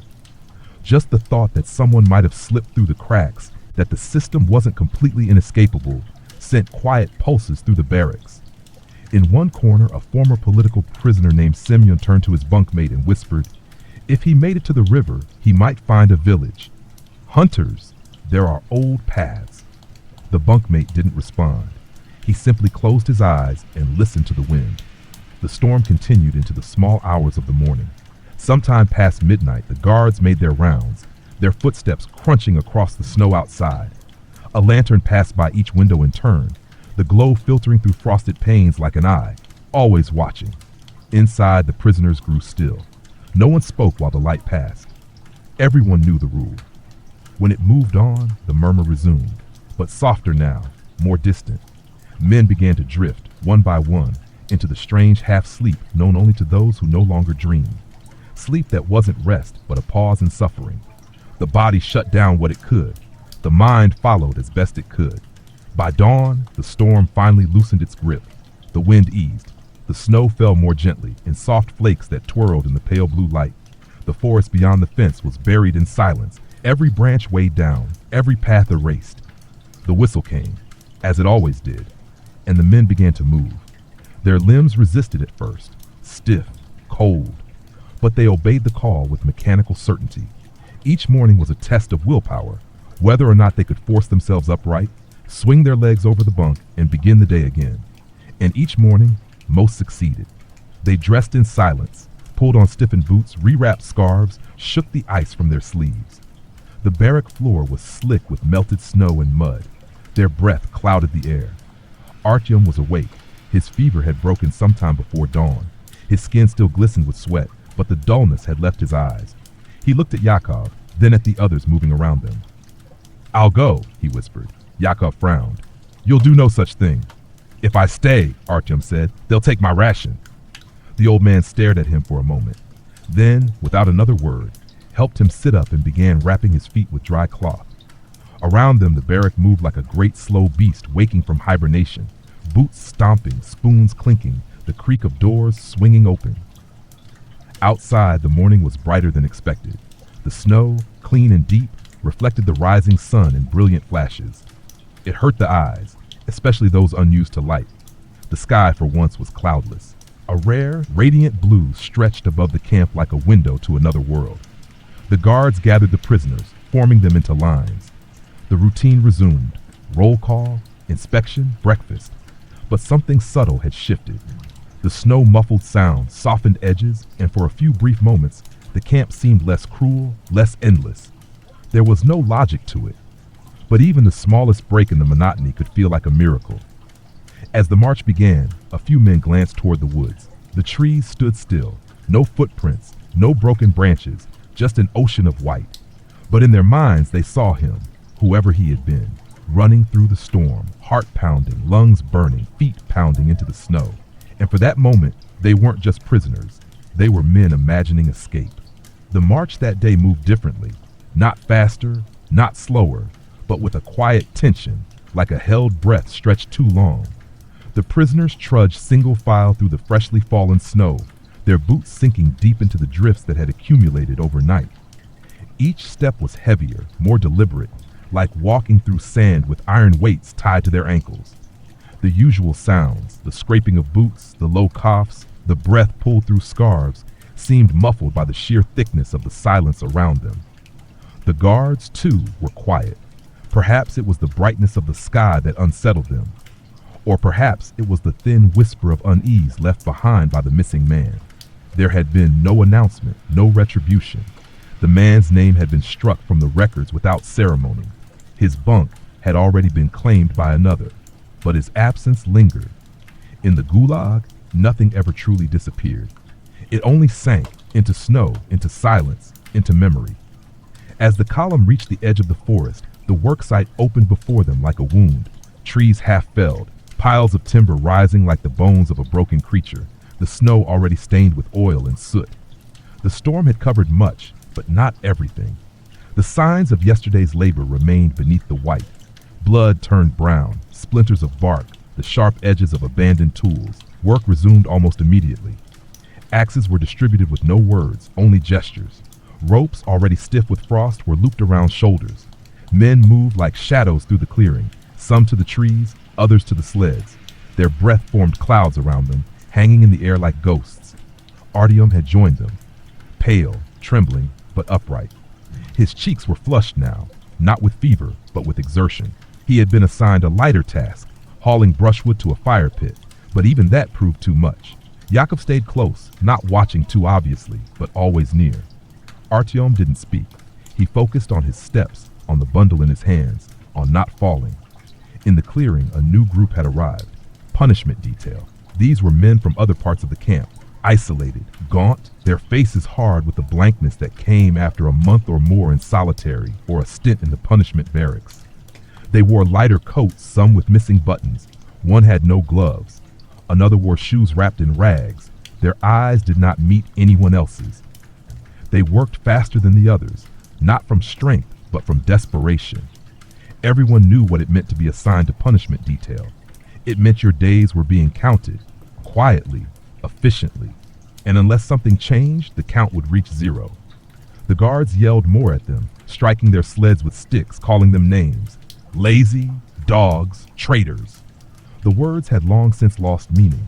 They were noise. Sharp bursts of sound designed to separate man from dignity. One of the punishment detail, a tall man with a stooped back, collapsed while lifting a log. He didn't groan. He simply went down, arms still wrapped around the timber. His face hit the snow without resistance. There was a pause, a flicker in the rhythm. The guard nearest him walked over, rifle slung, and stared. He gave no command, no threat, just waited. When the man didn't rise, two others from the same group stepped forward, lifted the log, and moved it. They didn't help their comrade. They didn't look at him. They returned to their task. The man remained on the ground for a long moment, his breath fogging the air. Then, slowly, shakily, he pushed himself up and resumed stacking. No words were exchanged. This was how things were. No one dared to show kindness in view of the guards, not to punishment detail, not to anyone marked. Doing so risked being marked yourself, and yet kindness still found its way in. That afternoon, Yakov traded a spoonful of his bread for a strip of wool cloth. With it, he fashioned a small padding for Artyom's boot where a hole had worn through. He didn't explain. He didn't ask. He simply knelt beside the boy as he rested and slid the cloth into place, then tightened the laces. Artyom nodded, eyes down. Nearby, Semyon, the political prisoner from 2 nights before, began to speak quietly to the men in his brigade. He told them of an old story from the Civil War, a soldier who had survived 3 winters in the taiga by living in a foxhole, stealing from logging camps and eating nothing but pine bark and squirrel meat. The story was absurd, impossible, and yet, the way he told it, slowly, rhythmically, as if it were scripture, pulled the men into a shared world. They smiled faintly. They listened. For a few minutes, they forgot the weight of their tools, the burn in their backs. They followed the invisible soldier through the trees, imagined the warmth of his fire, the cleverness of his escape. It didn't matter whether it was true. Truth was not the currency in these camps. Belief was. And in that moment, belief offered warmth. As the sun began to lower, the snow reflected gold. The forest sparkled. It was, for a flickering instant, beautiful. A kind of cruel beauty. the kind that reminded the men of the lives they used to have, walks in the countryside, books read beside a stove, the hush of snowfall in a city park, and because it reminded them, it hurt. The day's quota had not been met. The snow had slowed production, and the punishment brigade was not productive enough to fill the gap. The guards muttered among themselves, consulting their lists, checking numbers. There would be consequences. But not today. The whistle blew, cold and final. And once again, the march began. The walk back to the camp that evening felt longer. Perhaps it was the exhaustion that weighed heavier than usual. Perhaps it was the cold, which, though less sharp than the day before, had settled into the marrow of the prisoner's bones like something permanent. Or perhaps it was the knowledge that the quota had not been met, and the camp would not forget. Men shuffled in silence through snow that was now a gray slurry of melted ice and boot tracks. The trees lining the path stood motionless, their branches thick with frost, drooping like heavy arms. The sun had dipped low, casting long shadows that crawled across the snow in crooked angles. It made the men look stretched, bent, reflections of their own weariness trailing behind them. Artyom was near the back of the line, walking beside Yakov. He leaned slightly into the older man's side, though he tried not to show it. His steps were smaller now. His breath came short and quick, but he was upright, still moving. That was enough. The guards spoke little. They were tired too, their coats stiff, their faces raw with cold. One of them lit a cigarette with cupped hands, shielding the flame from the wind. Another adjusted the strap of his rifle, eyes squinting at the darkening woods. Everyone was waiting for something, though no one knew what. When the camp finally came into view, it appeared through a veil of smoke. The cookhouse chimney was spitting a stream of gray into the air, and the smell of burning pine and cabbage drifted faintly across the yard. It was not an inviting smell, but it meant heat. It meant food. That was enough to make the prisoners straighten slightly as they passed through the gates. Inside the barracks, the familiar routine unfolded. Boots off, jackets hung, hands rubbed raw to life again near the stove. Some men moved directly to benches and sat with their heads in their hands, eyes shut, as if even the act of sitting upright was too much. Others busied themselves with small tasks, cleaning tools, sowing tears, writing notes they would never send. Dinner came late. The soup was thicker than usual, an accident or a gift. Chunks of potato floated near the surface, and a few bowls even had slivers of carrot. Bread rations were the same, though measured with more scrutiny tonight. The failed quota hovered like a cloud over the room. There was an unspoken rule in the camp. If a brigade failed its numbers, someone would be punished. Not immediately, not always publicly, but soon. A man might be reassigned to punishment duty. Another might lose his evening ration the following day, or the whole barrack might be forced to stand outside longer in the morning as a reminder. Everyone understood this, and everyone hoped, silently, that they would not be the one chosen. After the meal, the barrack quieted. The stove glowed orange in the dark, its light flickering across the faces of those closest to it. The further corners of the room sank into shadow. The sounds of the night returned, coughs, muttered dreams, the soft hiss of wind outside. Yakov sat with his back to the wall, Artyom's head resting on his knee.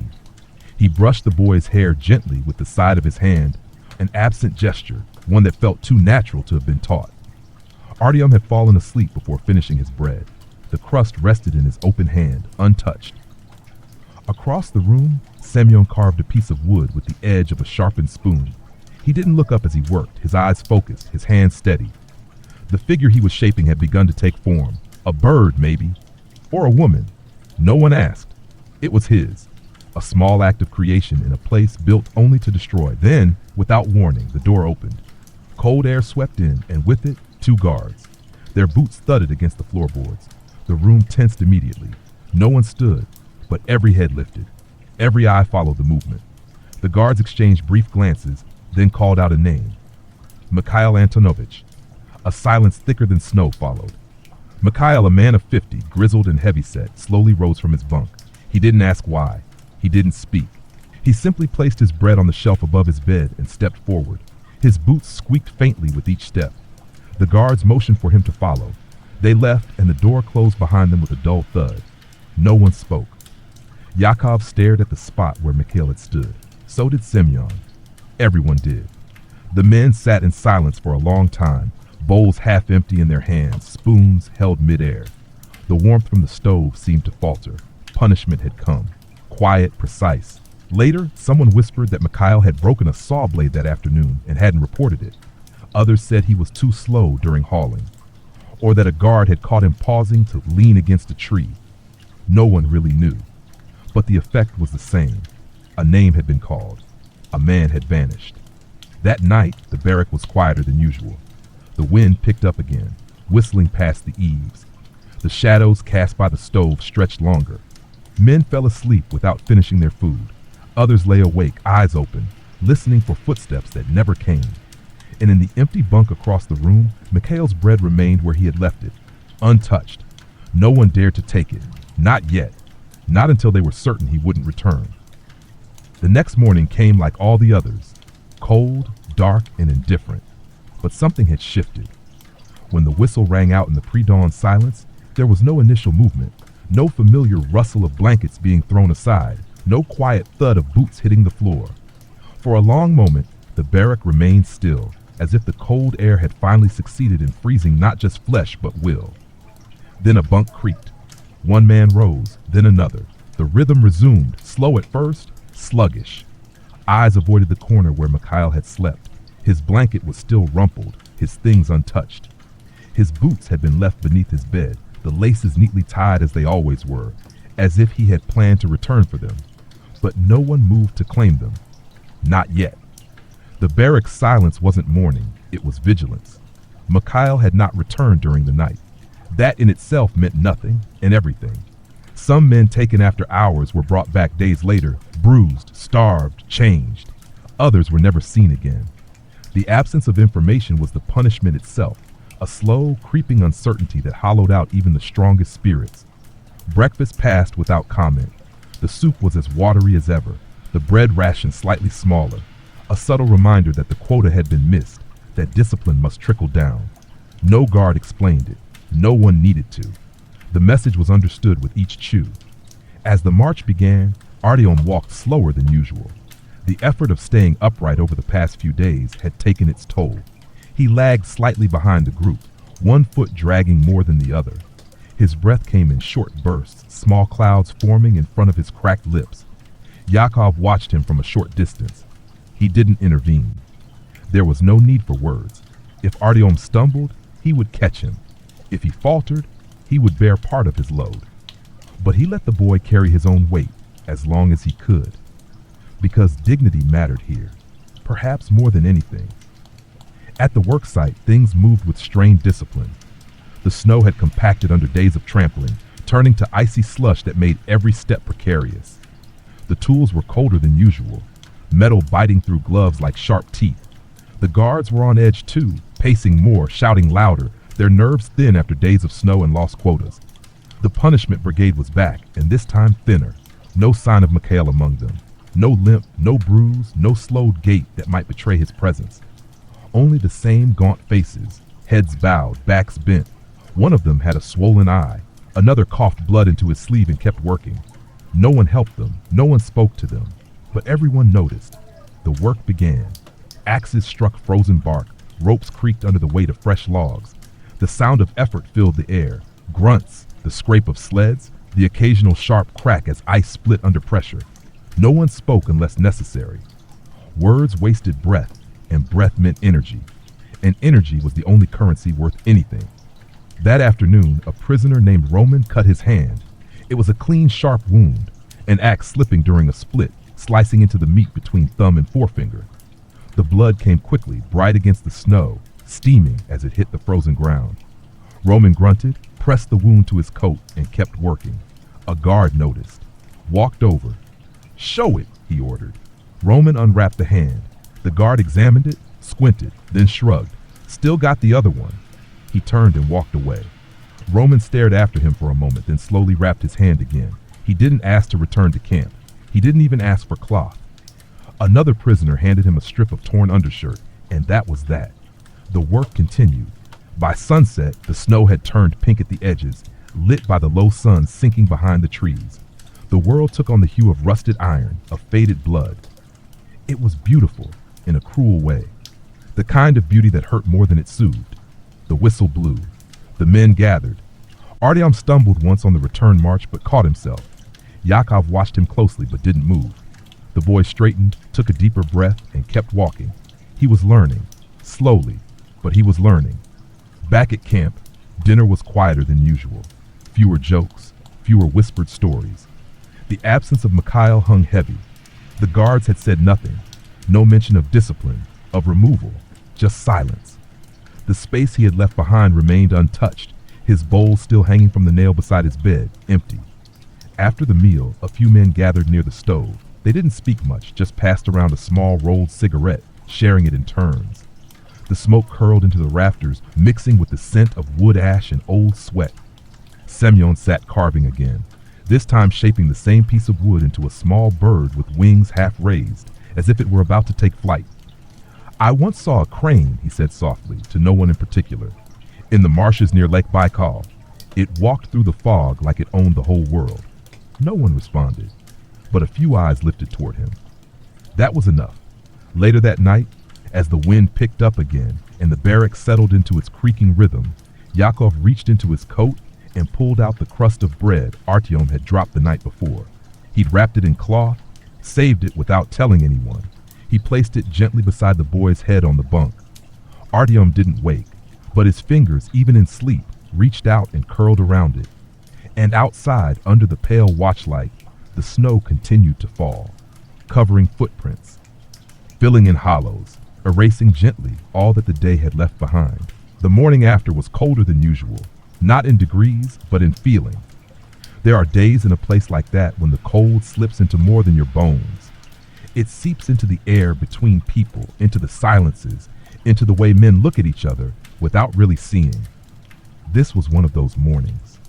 The kind where no one had the strength or will to speak, where every movement was mechanical, pulled along by some invisible string of routine. When the whistle blew, men rose, not from sleep. Most had not truly slept, but from stillness. Blankets were pulled back, boots laced with swollen fingers, scarves looped in stiff motions around faces still bearing the memory of another man's absence. The cold didn't sting this time. It simply was, constant, unrelenting, expected. Mikhail's bunk remained empty, but that morning the space was different. Not untouched, not preserved. Someone had taken his boots, another his blanket, quietly without ceremony. No one said a word.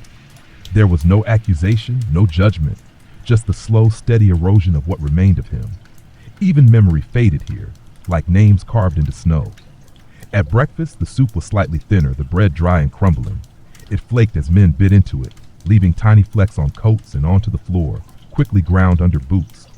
No one asked questions about rations. Questions were dangerous. They implied dissatisfaction, and dissatisfaction was often equated with defiance. Artyom drank slowly that morning. His face was pale again, though not sickly, just faded, as though color had become too much effort. He sat beside Yakov, knees pulled to his chest, scarf pulled high over his mouth. He didn't speak. Neither did Yakov. They didn't need to.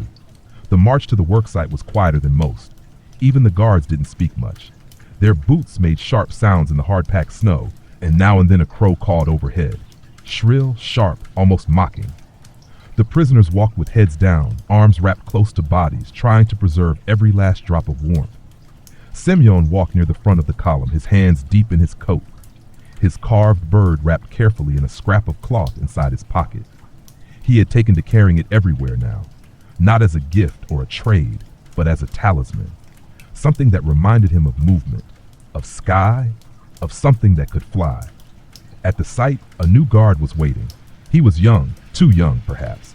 His coat was crisp, his boots unscuffed, and his rifle held stiffly like a child gripping a toy too big for his hands. His face was clean, unlined, untouched by the wind in the way the others had been. And he watched the prisoners with a gaze too bright, too eager. Everyone noticed. The older guards said nothing, but their silence was telling.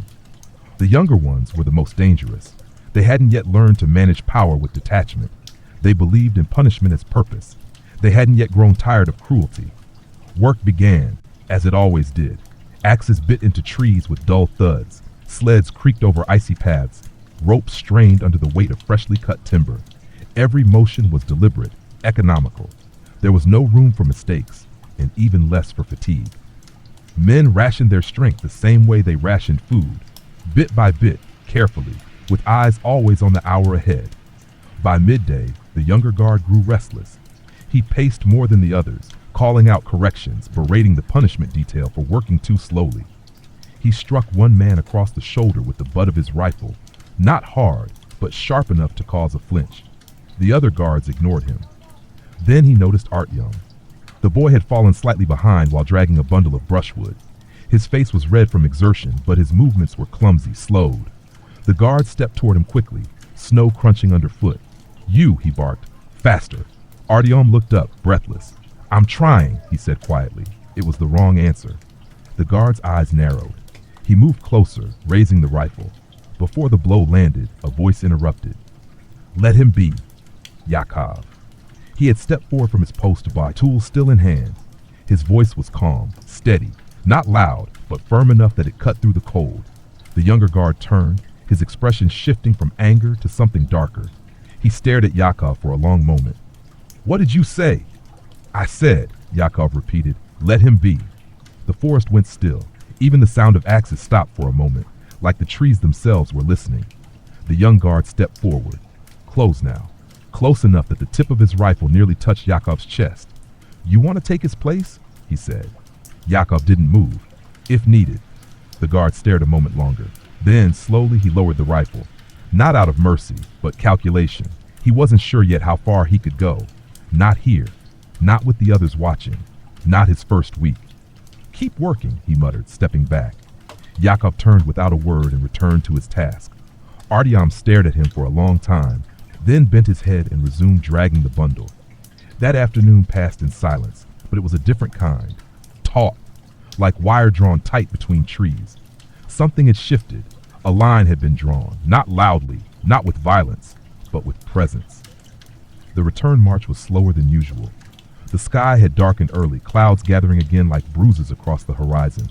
Snowflakes began to fall just before the gates came into view, light at first, then steady. Inside the barrack, the air felt warmer than expected. The stove glowed red, fed generously by one of the older prisoners. The smell of pine resin filled the room, and for the first time in days, there was laughter. A short burst from a quiet joke shared near the back corner. No one mentioned the standoff. No one needed to. But when Yakov passed through the room to hang his coat, shoulders damp with melted snow, men moved slightly aside to make room. A nod, a glance. Small gestures, but meaningful. Later, Artyom sat cross-legged by the stove, the bird carving resting in his palm. He didn't speak, but he kept looking at it, not because it was pretty, but because it had wings. That night, the snow didn't stop. It fell steadily, soundlessly, like ash after a great fire, slow, persistent, and absolute. Outside the barracks, the world was blanketed in silence, the fences and towers vanishing behind curtains of white.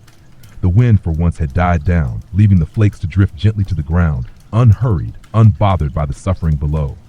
Inside, the barrack breathed in its quiet rhythm, slow, deep, hollow. The stove radiated warmth in a low orange pulse, its glow painting long shadows on the walls and beams.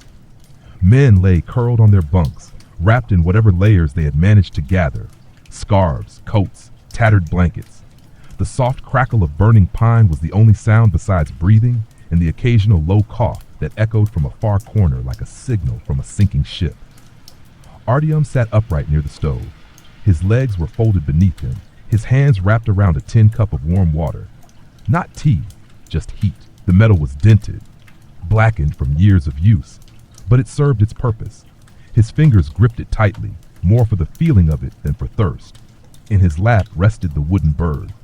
Semyon had handed it to him earlier that evening, not as a gift, but as a gesture, silent, with a glance that carried more weight than any words. Artyom hadn't spoken then, and he didn't now. He simply held the small carving, turning it over gently in his hand, tracing the wings, the curve of the beak. Across the room, Yakov slept lightly. His face was turned toward the wall, one arm slung beneath his head. The lines around his eyes had deepened, and his breathing had grown shallow in recent days. The exertion of standing up to the guard, the burden of watching over the boy, it was beginning to show. But he didn't complain. None of them did. Complaints were luxuries, and luxuries didn't survive here. As the night deepened, the barrack began to settle. The last of the murmured conversations faded, and a kind of collective stillness took hold. A few men shifted beneath their blankets. One muttered in his sleep. Another let out a breathy chuckle, the tail end of a dream already dissolving. Artyom remained awake. He watched the stove, listened to the quiet. He felt something unfamiliar beneath his ribs. Not comfort, not exactly, but a shape forming, like the vague outline of something long buried. It didn't have a name. Perhaps it didn't need one. It was a weight that wasn't heavy. A presence, a remembering. Outside, the snow continued to fall. By morning, it covered everything. The camp yard was unrecognizable. Barracks buried up to their thresholds, paths erased, steps softened into formless mounds. The fences, usually stark and harsh, now looked softened, half swallowed by drifts. The guard towers appeared like islands in a sea of white, their ladders barely visible, the men inside wrapped in cloaks, their rifles slung loosely as they tried to keep warm. There was hesitation that morning. When the whistle blew, the usual momentum was slower to spark. Men sat on their bunks a moment longer, staring at the frost gathered on the windows. Some rubbed their hands over their faces as if trying to wipe away the dream of escape before returning to reality. But eventually, they moved. They always did. The work that day was different. There was no hauling, no felling. The paths to the forest were impassable, and the sleds would sink beneath the snow. Instead, they were tasked with clearing the camp itself, digging out entrances, shoveling paths from the barracks to the latrines, hauling snow from the rooftops to keep them from caving in under the weight. It was grueling in its own way. The snow, fresh and heavy, packed together under the pressure of boots and shovels, turned quickly to slush and ice. The men worked with crude tools, bent spades, pieces of sheet metal, old planks nailed to sticks. Their hands bled from the splinters, their backs bent under the effort. The punishment brigade was assigned the rooftops, a risky job. Climbing to the top of a frost-covered barrack with little more than a rope for support was dangerous enough. Doing it with numb fingers and tools that slipped made it nearly suicidal. Still, they climbed. They scraped, they shoveled. One of them fell. It wasn't a scream, just a sharp yell cut short, followed by a heavy thud in the snow. Men stopped, looked. A few guards approached, rifles at their sides, boots crunching across the icy ground. The fallen man was still breathing, his leg twisted beneath him, one eye swollen shut, lips cracked from the cold. He didn't cry out. He simply lay there, staring up at the sky as snow landed gently on his face. The guards spoke quietly, then ordered a stretcher. That was rare. Usually they would have made him crawl or dragged him by the arms. But something, perhaps the stillness in his expression or the quiet way the others had stopped to watch, caused them to pause. Or maybe the effort just wasn't worth the trouble. He was carried to the infirmary. The rest returned to work. Artyom and Yakov were assigned to dig out the guard paths, long trenches from the gate to the towers, so the sentries could walk without slipping. It was brutal, repetitive labor, their shovels hitting frozen earth beneath the snow. The wind had picked up again, blowing what they cleared back over their shoulders. Still they worked. Shovel, lift, toss. Again and again. By midday their arms ached, their legs trembled, but neither spoke of stopping. They worked side by side in rhythm like rowers on the same doomed boat. Then a voice broke the rhythm. Clear enough, one of the guards said, peering down the trench. Move to the gate. The men obeyed. As they stood for a moment, catching their breath, Yakov looked at Artyom and pointed to the top of the fence where a thick drift had formed, curling over the wire like whipped cream. You ever seen snow hang like that? He asked, his voice hoarse. Artyom shook his head. It looks. He paused, searching for the word. Like it wants to fall, Yakov finished for him. They both smiled, only briefly. But it was enough.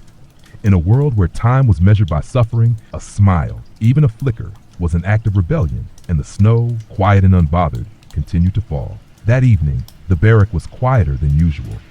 Even the stove burned with less vigor, as if the day's effort had exhausted not just the men, but the very wood that fed the flames. A soft hiss came from the damp logs stacked near the hearth, their moisture stubborn despite the heat. The smoke curled slowly upward, leaving streaks of soot along the beams. It hung in the air, warm but faintly bitter, clinging to the lining of every throat. The men moved slowly. Boots were removed without urgency. Coats hung with heavy sighs. Some men sat with their backs to the walls, legs outstretched, too tired to eat immediately.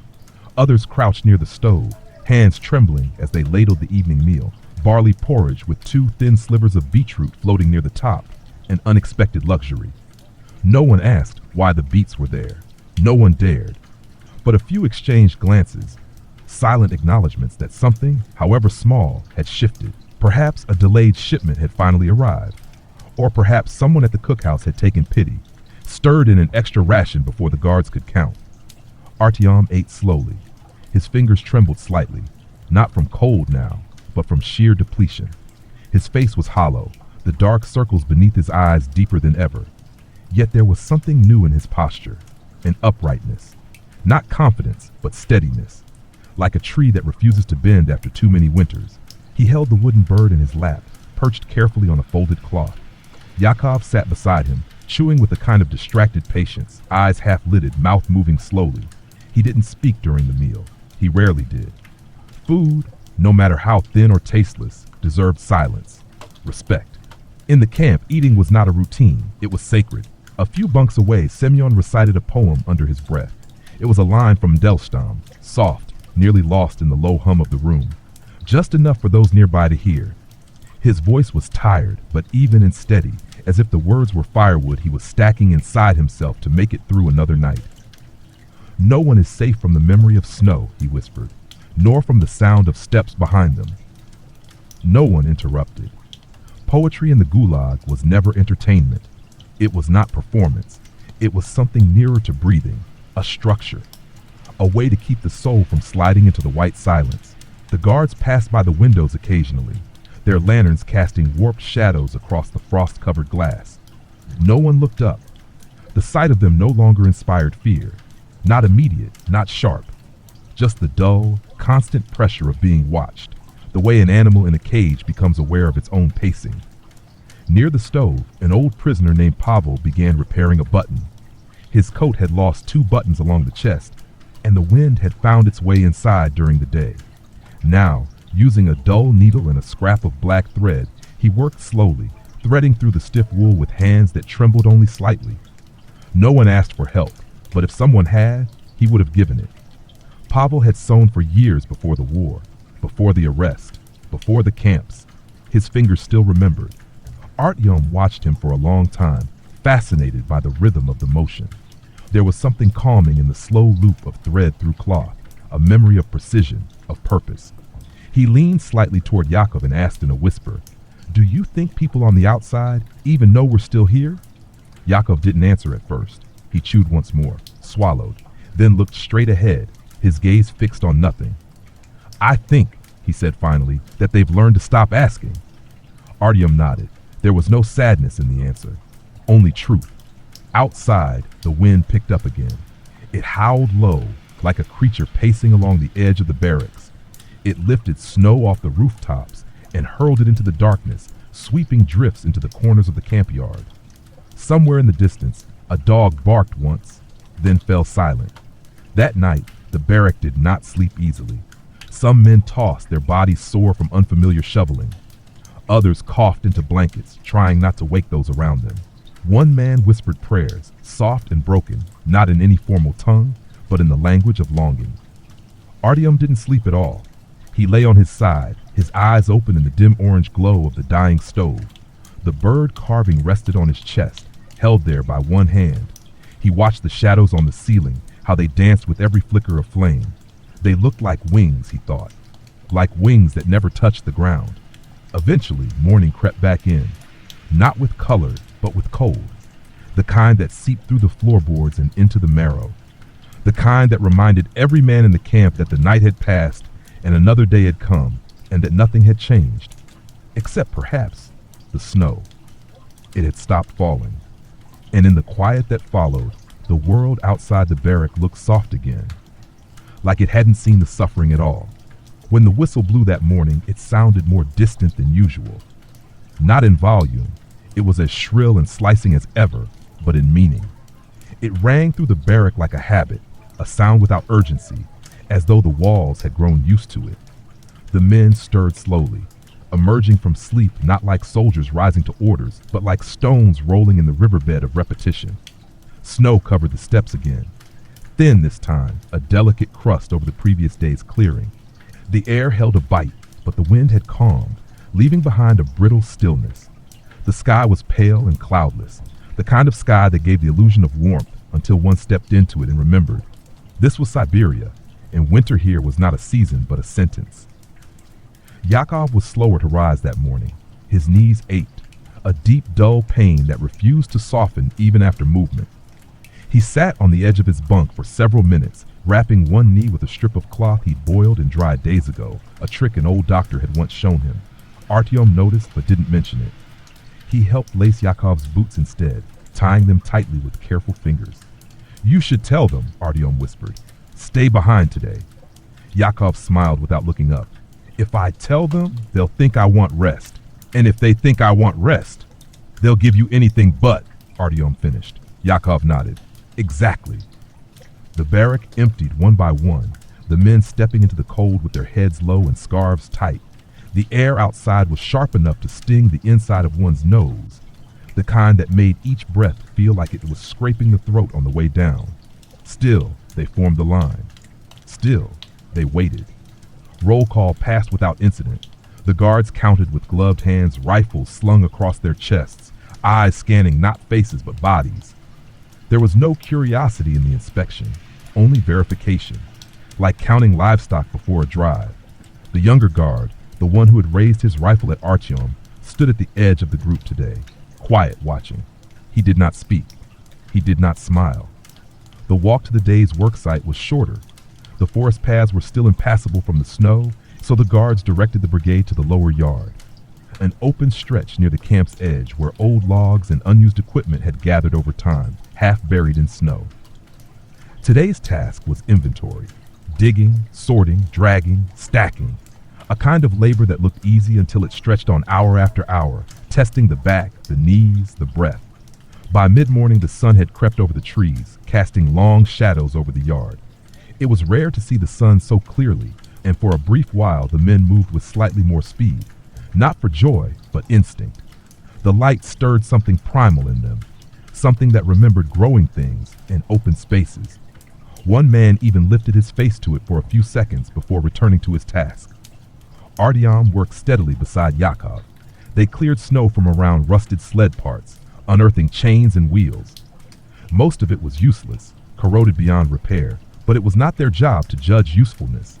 It was their job to clear, lift, move. Sometimes that was all survival required. Movement without meaning. Near the edge of the yard, something unexpected surfaced.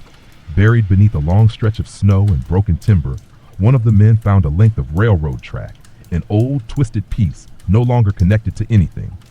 It took 3 men to uncover it fully, revealing rusted bolts and fractured wood underneath. Semyon stood nearby watching. He tilted his head at the sight, then said quietly, "Tracks that lead nowhere, like a map of our days." No one laughed, but the line stayed with them. By midday, the men were sweating despite the cold. Coats were unbuttoned slightly, sleeves rolled back. Steam rose from their shoulders. Blisters formed beneath gloves, damp with snow melt. The guards watched from a distance, rarely interfering. The day's task didn't require violence. Exhaustion was doing the job for them. During the short break, the men huddled behind a shed where the wind was least.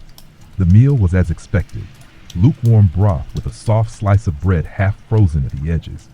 Artyom shared half of his bread with an older prisoner named Nikolai, who had torn his glove and couldn't grip his spoon. Nikolai accepted it with a single nod, nothing more. Gratitude here was never spoken. It was shown only in restraint, by not forgetting.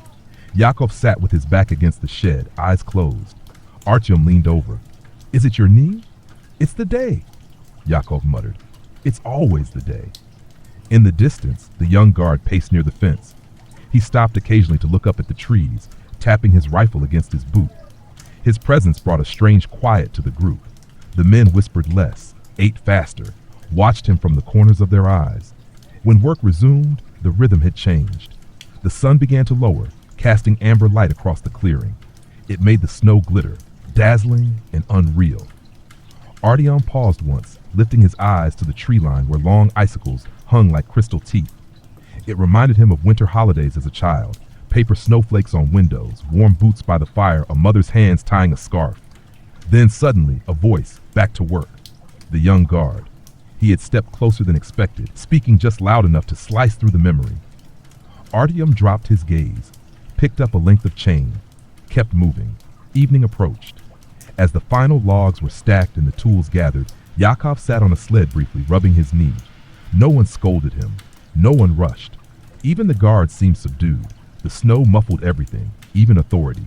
The walk back to the barrack was slow, not from fatigue alone, but from something heavier, a shared, unspoken awareness of the day's weight. The silence between the men was thick, almost sacred, broken only by the crunch of boots and the long exhale of breath into cold air. Inside, the warmth welcomed them like a memory half remembered. The stove had been fed generously. The barrack glowed. Semyon placed the bird back on the shelf by his bunk, its wings now darkened with ash. Artyom sat beside Yakov again, sharing the last of his bread in equal parts.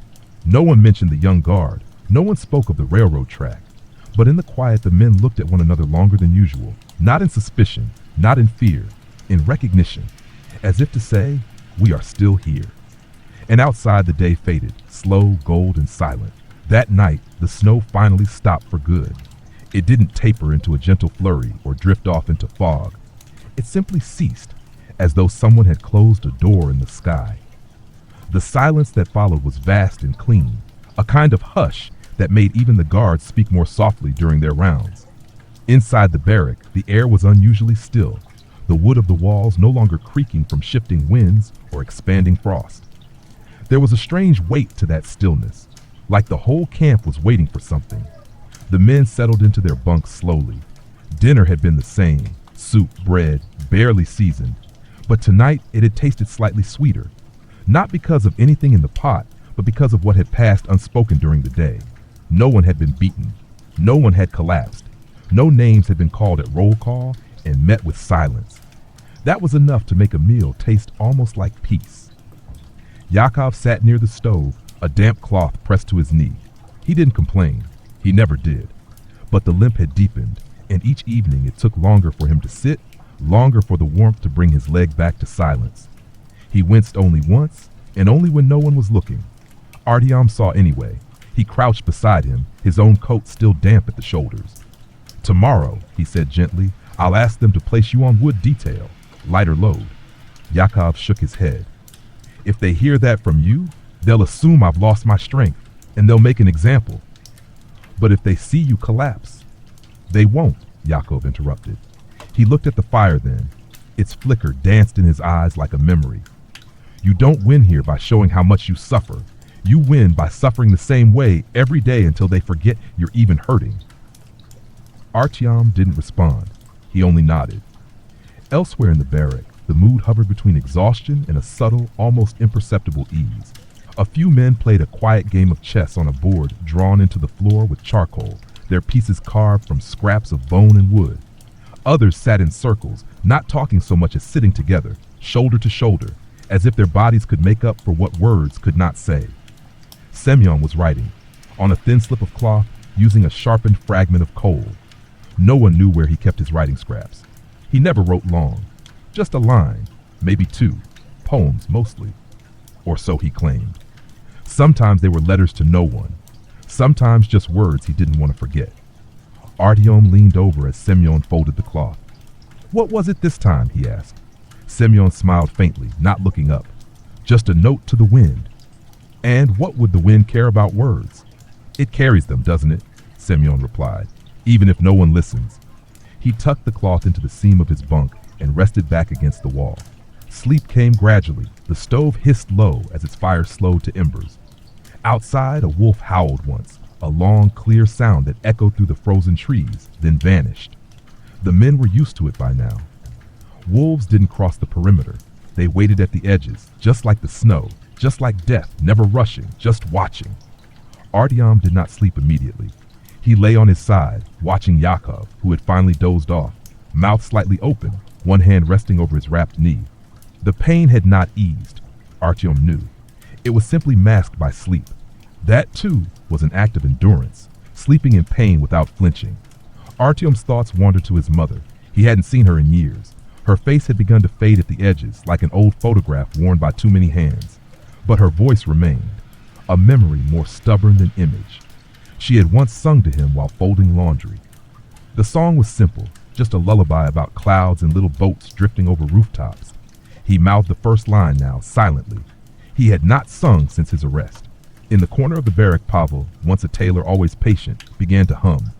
No melody anyone recognized, just a low, tuneless hum, like something one might make while sewing or sharpening a knife. A few men turned their heads. No one spoke. No one interrupted. The hum filled the space gently. It was not song. Not quite, just sound. The sound of one man reminding the others that the silence hadn't won yet. Semyon looked up, listened, and closed his eyes. Later, long after most had drifted into sleep, the door creaked open. A gust of cold entered, and with it, a single guard. Not the young one. An older man. His eyes were sunken, his beard salted with gray. He stepped inside and scanned the room. No one moved. He said nothing. He didn't shout, didn't call a name, just stood there for a long moment, eyes drifting across the bunks, as if searching for something he wouldn't find. Then he closed the door again and left. When the latch clicked back into place, the room exhaled.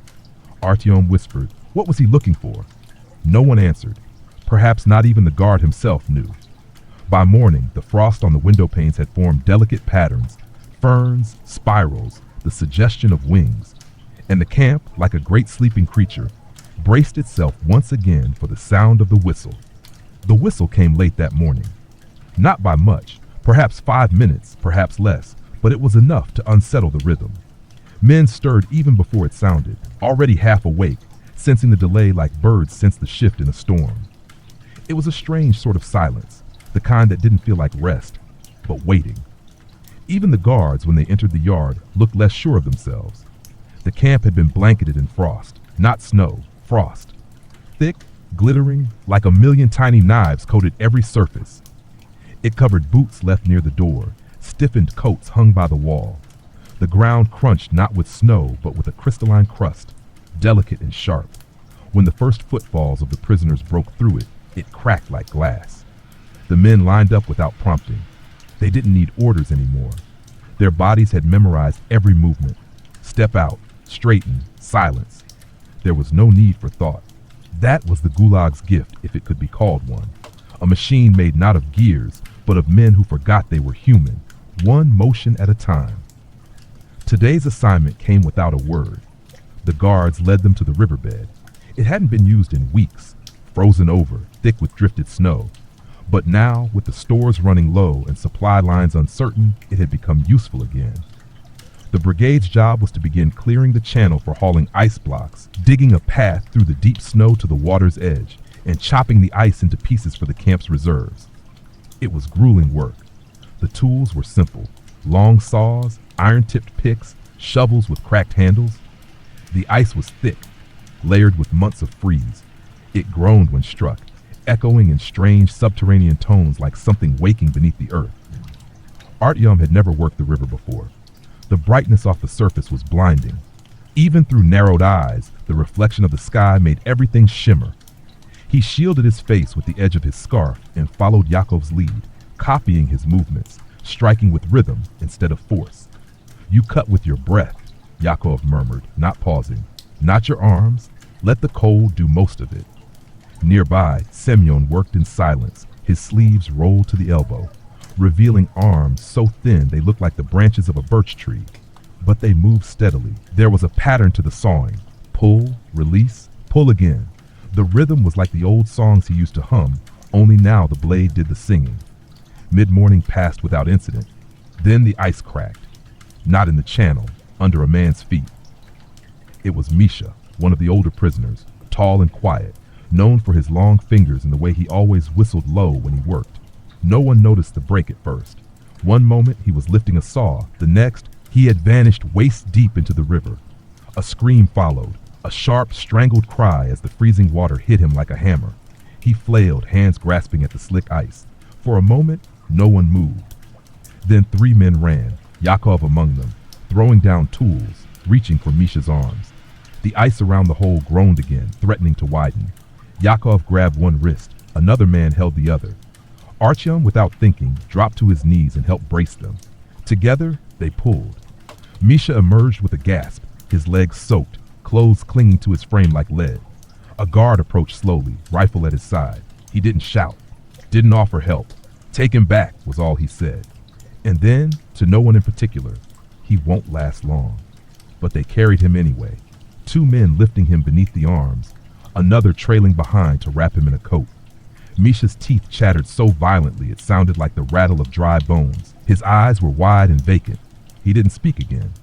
Back at the barrack, the stove was stoked for him. Others donated pieces of dry cloth, warm stones wrapped in wool, even the last sips of their tea.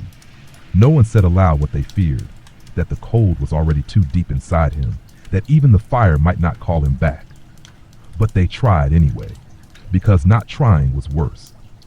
When the rest of the brigade returned, hours later, their faces wind-burned and eyes aching from the glare, they found the barrack still quiet. Misha was asleep or unconscious, wrapped in every available layer, his breathing shallow but steady. No one asked what the guards had said. It didn't matter. Artyom sat near the bunk where Misha lay, rubbing his raw palms. "I thought the ice would hold," he whispered. "It always holds," said Yakov, "until it doesn't." He lowered himself onto the bunk with a sigh, his knee cracking loudly. Semyon entered last, brushing snow from his shoulders, his fingers blue at the knuckles. He walked to his corner without a word, took out a new piece of cloth and wrote something on it. Artyom watched the coals scratch softly across the fabric. When he was done, Semyon folded it once and placed it on the bunk beside Misha. Then he sat down, exhaled, and closed his eyes. That night, no one sang. No one told stories. The warmth of the stove was enough. The silence was enough. Outside, the ice on the river thickened again, slowly, quietly, as if it had never broken. By morning, Misha was gone. Not dead, not quite, but taken. When the whistle blew and the guards opened the barrack door, 2 of them stepped inside and walked straight to his bunk. They didn't shout. They didn't drag him. They simply lifted the blanket, saw the soaked clothes beneath the shallow rise and fall of his chest, and exchanged a glance.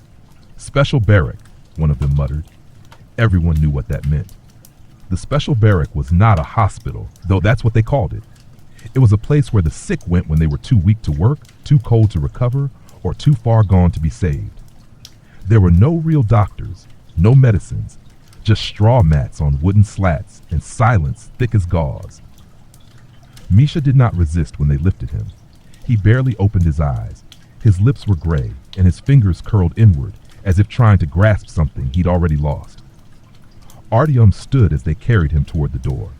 For a moment he thought to follow, to say something, even just a farewell, but his legs wouldn't move. No one else rose either, not out of coldness, not out of fear, out of knowing. The door shut behind the guards with a gust of wind, and Misha's place was already beginning to fade. His blanket would be taken, his bowl reused, his bunk soon enough occupied again. That was the nature of the Gulag. It didn't erase people, it replaced them. The morning was cruelly bright. A pale sun hung low over the horizon, casting a golden wash over the snow, making the frost sparkle like it had been dusted with powdered glass. The beauty of it made the day feel harsher, like a lie told by the sky. The day's work was more of the same, ice hauling, trench clearing, tool sorting, but something in the rhythm had broken. The men moved more slowly, not in protest, just in quiet mourning. A weariness deeper than fatigue, the kind that collects behind the ribs and stays there. Artyom worked beside Yakov without speaking. His hands blistered quickly from the cold iron of the saw. His breath burned in his lungs. But he said nothing. He didn't complain when the rope cut into his shoulder. He didn't stop when the sled caught on a drift. He simply worked, as though the effort itself were the only thing left to hold on to. By midday, the wind picked up. It blew across the riverbed, sharp and dry. It lifted bits of snow into the air, blinding them with tiny, stinging flakes. The guards shouted more often. The younger one struck a prisoner across the back with the butt of his rifle for pausing too long at the water's edge. The man stumbled but said nothing.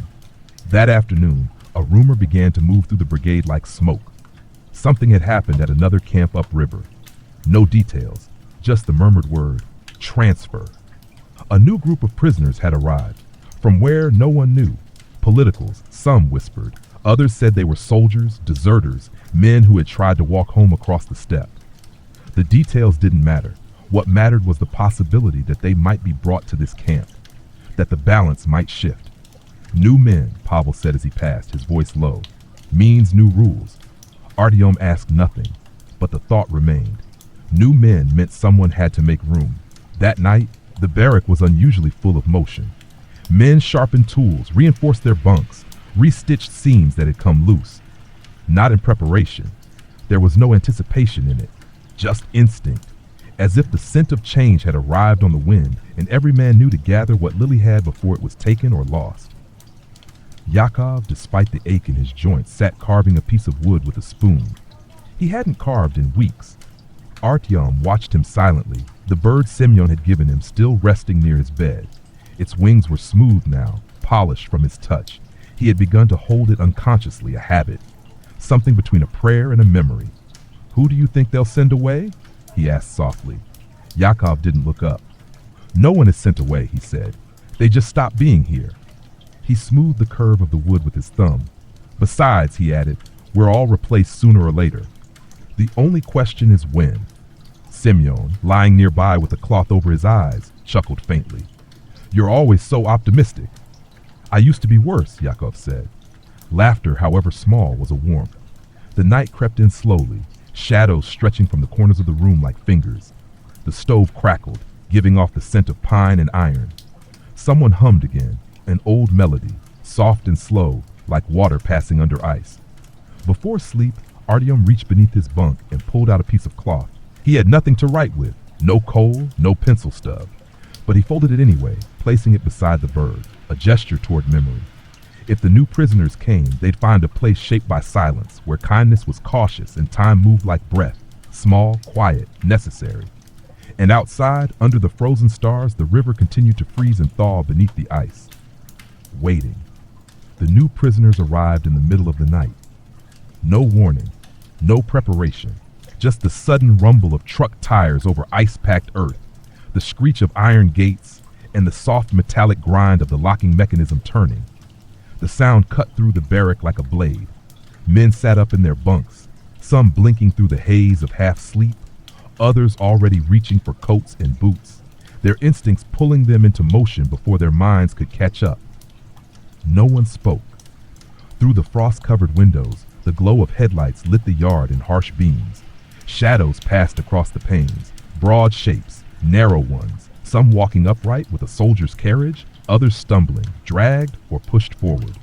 The silhouettes looked like ghosts moving through fog, half real. The guards barked orders outside. Footsteps crunched, chains clanked. Then the doors to the barrack opened.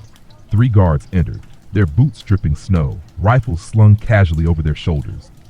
Behind them came the new arrivals. 12 men, their clothes mismatched, faces pale, some bloodied, all hollow-eyed. They smelled of fuel, wet leather, and road dust. Their cheeks were wind-burnt, and their hands wrapped in rags that had long since failed to insulate. The guards pointed them toward the far corner of the room and dropped a bundle of folded blankets onto the floor. "Find space," one said. Silence. Then they left. The door slammed. The lock clicked back into place. For a long moment, no one moved. The old prisoners watched from their bunks, eyes narrow, guarded, not with hostility, but with the cautious wariness of animals that have survived too many winters. The new arrivals stood in silence, breathing heavily, shoulders hunched. One of them coughed, spitting into his sleeve. Another dropped to his knees and remained there, unmoving. Semyon was the first to shift. He sat up, nodded toward the newcomers, and said simply, "There's space near the stove." It wasn't an invitation, it was a map. The new men began to move, slowly, stiffly. Artyom made room on the bench beside his bunk. Yakov slid his coat aside to open up floor space. No one asked names, no one offered theirs. In the Gulag, names were not given quickly. They were earned over time, through silence, through work, through how one endured. One of the new prisoners sat beside Artyom. He was young, perhaps the same age, but his eyes were older. They had the flat, unreadable depth of someone who had already watched the world collapse. His fingers were wrapped in cloth, but blood had seeped through. He smelled of frost and fear. Artyom handed him the bird. The young man stared at it for a moment. "What is it?" he asked hoarsely. "Something to hold," Artyom replied. The man didn't smile, but his hand closed around it slowly. The night passed without further noise. By morning, the barrack felt smaller. The air was heavier. Blankets were shared. Space was tighter. But the fire still burned, and no one had frozen in the night. That was the only measure of success. Roll call was different. The new prisoners were placed in their own line, watched more closely, counted twice. The young guard paced between the rows, pausing beside each unfamiliar face, looking not at their eyes, but their collars, their shoes, their hands. He said nothing, but the inspection itself was a warning. Whispers followed through the ranks during the walk to the site. "Where are they from?" "Frontline deserters." "Black Sea ports." "Maybe they killed officers." Rumors moved faster than feet in the Gulag. At the work site, the new men were assigned to sled duty, dragging logs from the cutting area to the stockpile. Back-breaking, foot-numbing work, but necessary. Artyom and Yakov returned to the saw lines. Artyom kept glancing toward the new boy, the one he'd given the bird to. He worked in silence, head low, arms tense. He didn't speak to the others. At lunch, they ate quickly, still apart. They sat closer to each other, not yet folded into the barracks rhythm. One of them tried to trade a button for a piece of bread. No one responded. Trust was not refused. It simply hadn't arrived yet. By evening, the camp had grown colder, despite the calm sky. Inside the barrack, tension lingered like smoke. The new men had taken to one corner, bedding down together, backs to the wall. The old prisoners, by silent agreement, left them be. Integration would come slowly, if it came at all. That night, Pavel offered one of them a needle and a thread to mend a ripped coat. The man stared for a moment, then took it with a nod. "No thank you, just a nod." Later, Artyom found the bird had been returned to his bunk. He picked it up and noticed something different. A small scratch beneath one wing, 3 shallow lines drawn carefully. Not deep enough to damage, just enough to leave a mark. He turned the carving in his hand for a long while. Then he placed it back where it had been, near the head of his bed, facing the door. Outside, the wind returned. The river moaned beneath its frozen crust, and 12 new names slept in the camp, though none had yet been spoken aloud.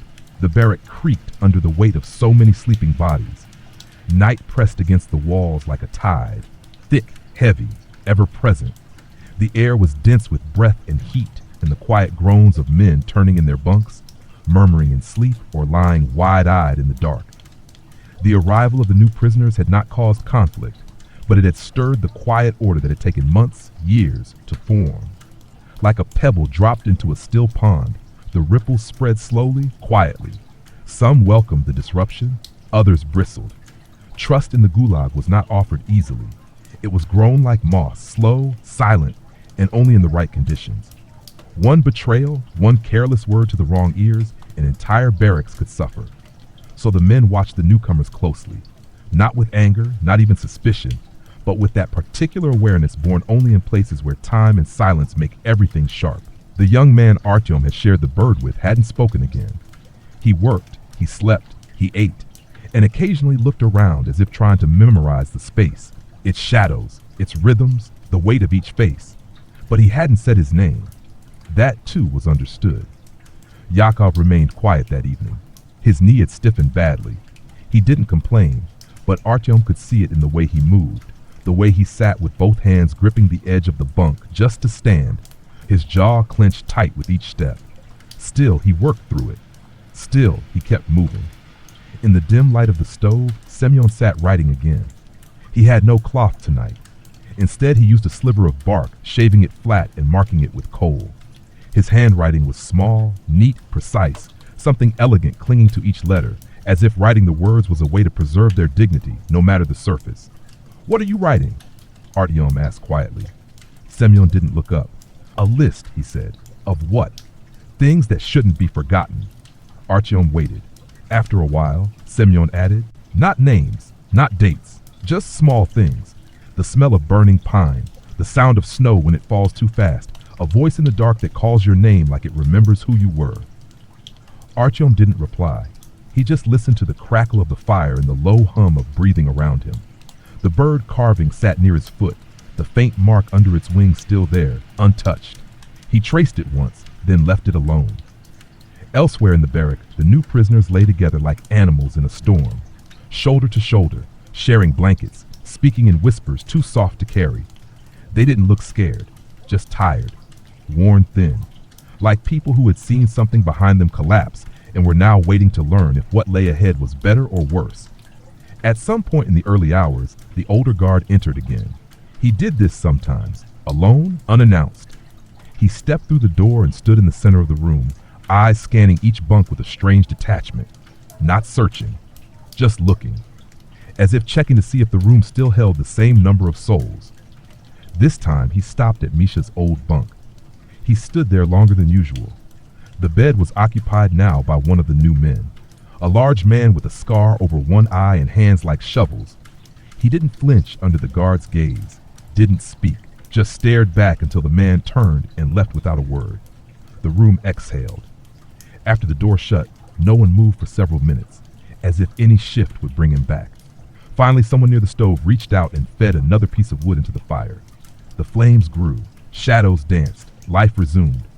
By morning, frost had returned to the windows. It crept along the glass in thin, elegant veins, delicate as lace. Outside, the yard was silent, no trucks, no wind. Just the snow, resting heavy and untouched, waiting for the boots to come again and carve its surface into the geometry of labor. The whistle blew. A new day began. But something in the camp had changed. Not loudly, not visibly, just slightly enough to feel. That day, when Artyom walked past the sled pile, he saw the young man, his bird in hand, carving something into the wood of the handle. 3 lines, a scratch beneath a wing, a small sign hidden in plain sight. And Artyom realized that memory didn't always need names. Sometimes it only needed shape. The final days of winter arrived not with storms, but with stillness. The wind lost its teeth. The snow no longer fell in furious waves, but drifted gently, like ash from a long dead fire. The sun, pale and cautious, lingered a little longer each afternoon, casting gold along the tops of the barracks, brushing the rooftops in quiet, apologetic light. The men noticed, but said nothing. In the Gulag, you learned not to hope, but you felt all the same. The ice on the river remained thick, but a thin sheen of water glistened at its edges. Trees creaked less. The sound of footsteps changed. Even silence had begun to shift in tone, less brittle, more breathless, as if the earth, like the men who walked upon it, had grown tired of holding its breath. Artyom rose earlier than usual one morning, not from fear, not from the cold, but from something else, an awareness, a kind of quiet momentum that stirred behind his ribs. The room was dim, the stove burned low, and the rest of the barrack still slept, their bodies curled, layered, some shivering, others still and quiet as fallen leaves. He moved softly, stepping over boots, brushing past bunks with a careful grace that came only from habit. The bird was in his coat pocket, always was now. Its wings smoothed by his fingers, its little belly worn warm by body heat. Outside, the yard was nearly silent. A lone guard paced near the gates, breath rising in coils, rifle slung over one shoulder, not yet alert enough to shout. The sky was pink and lavender, a strange, gentle color that didn't belong in a place like this.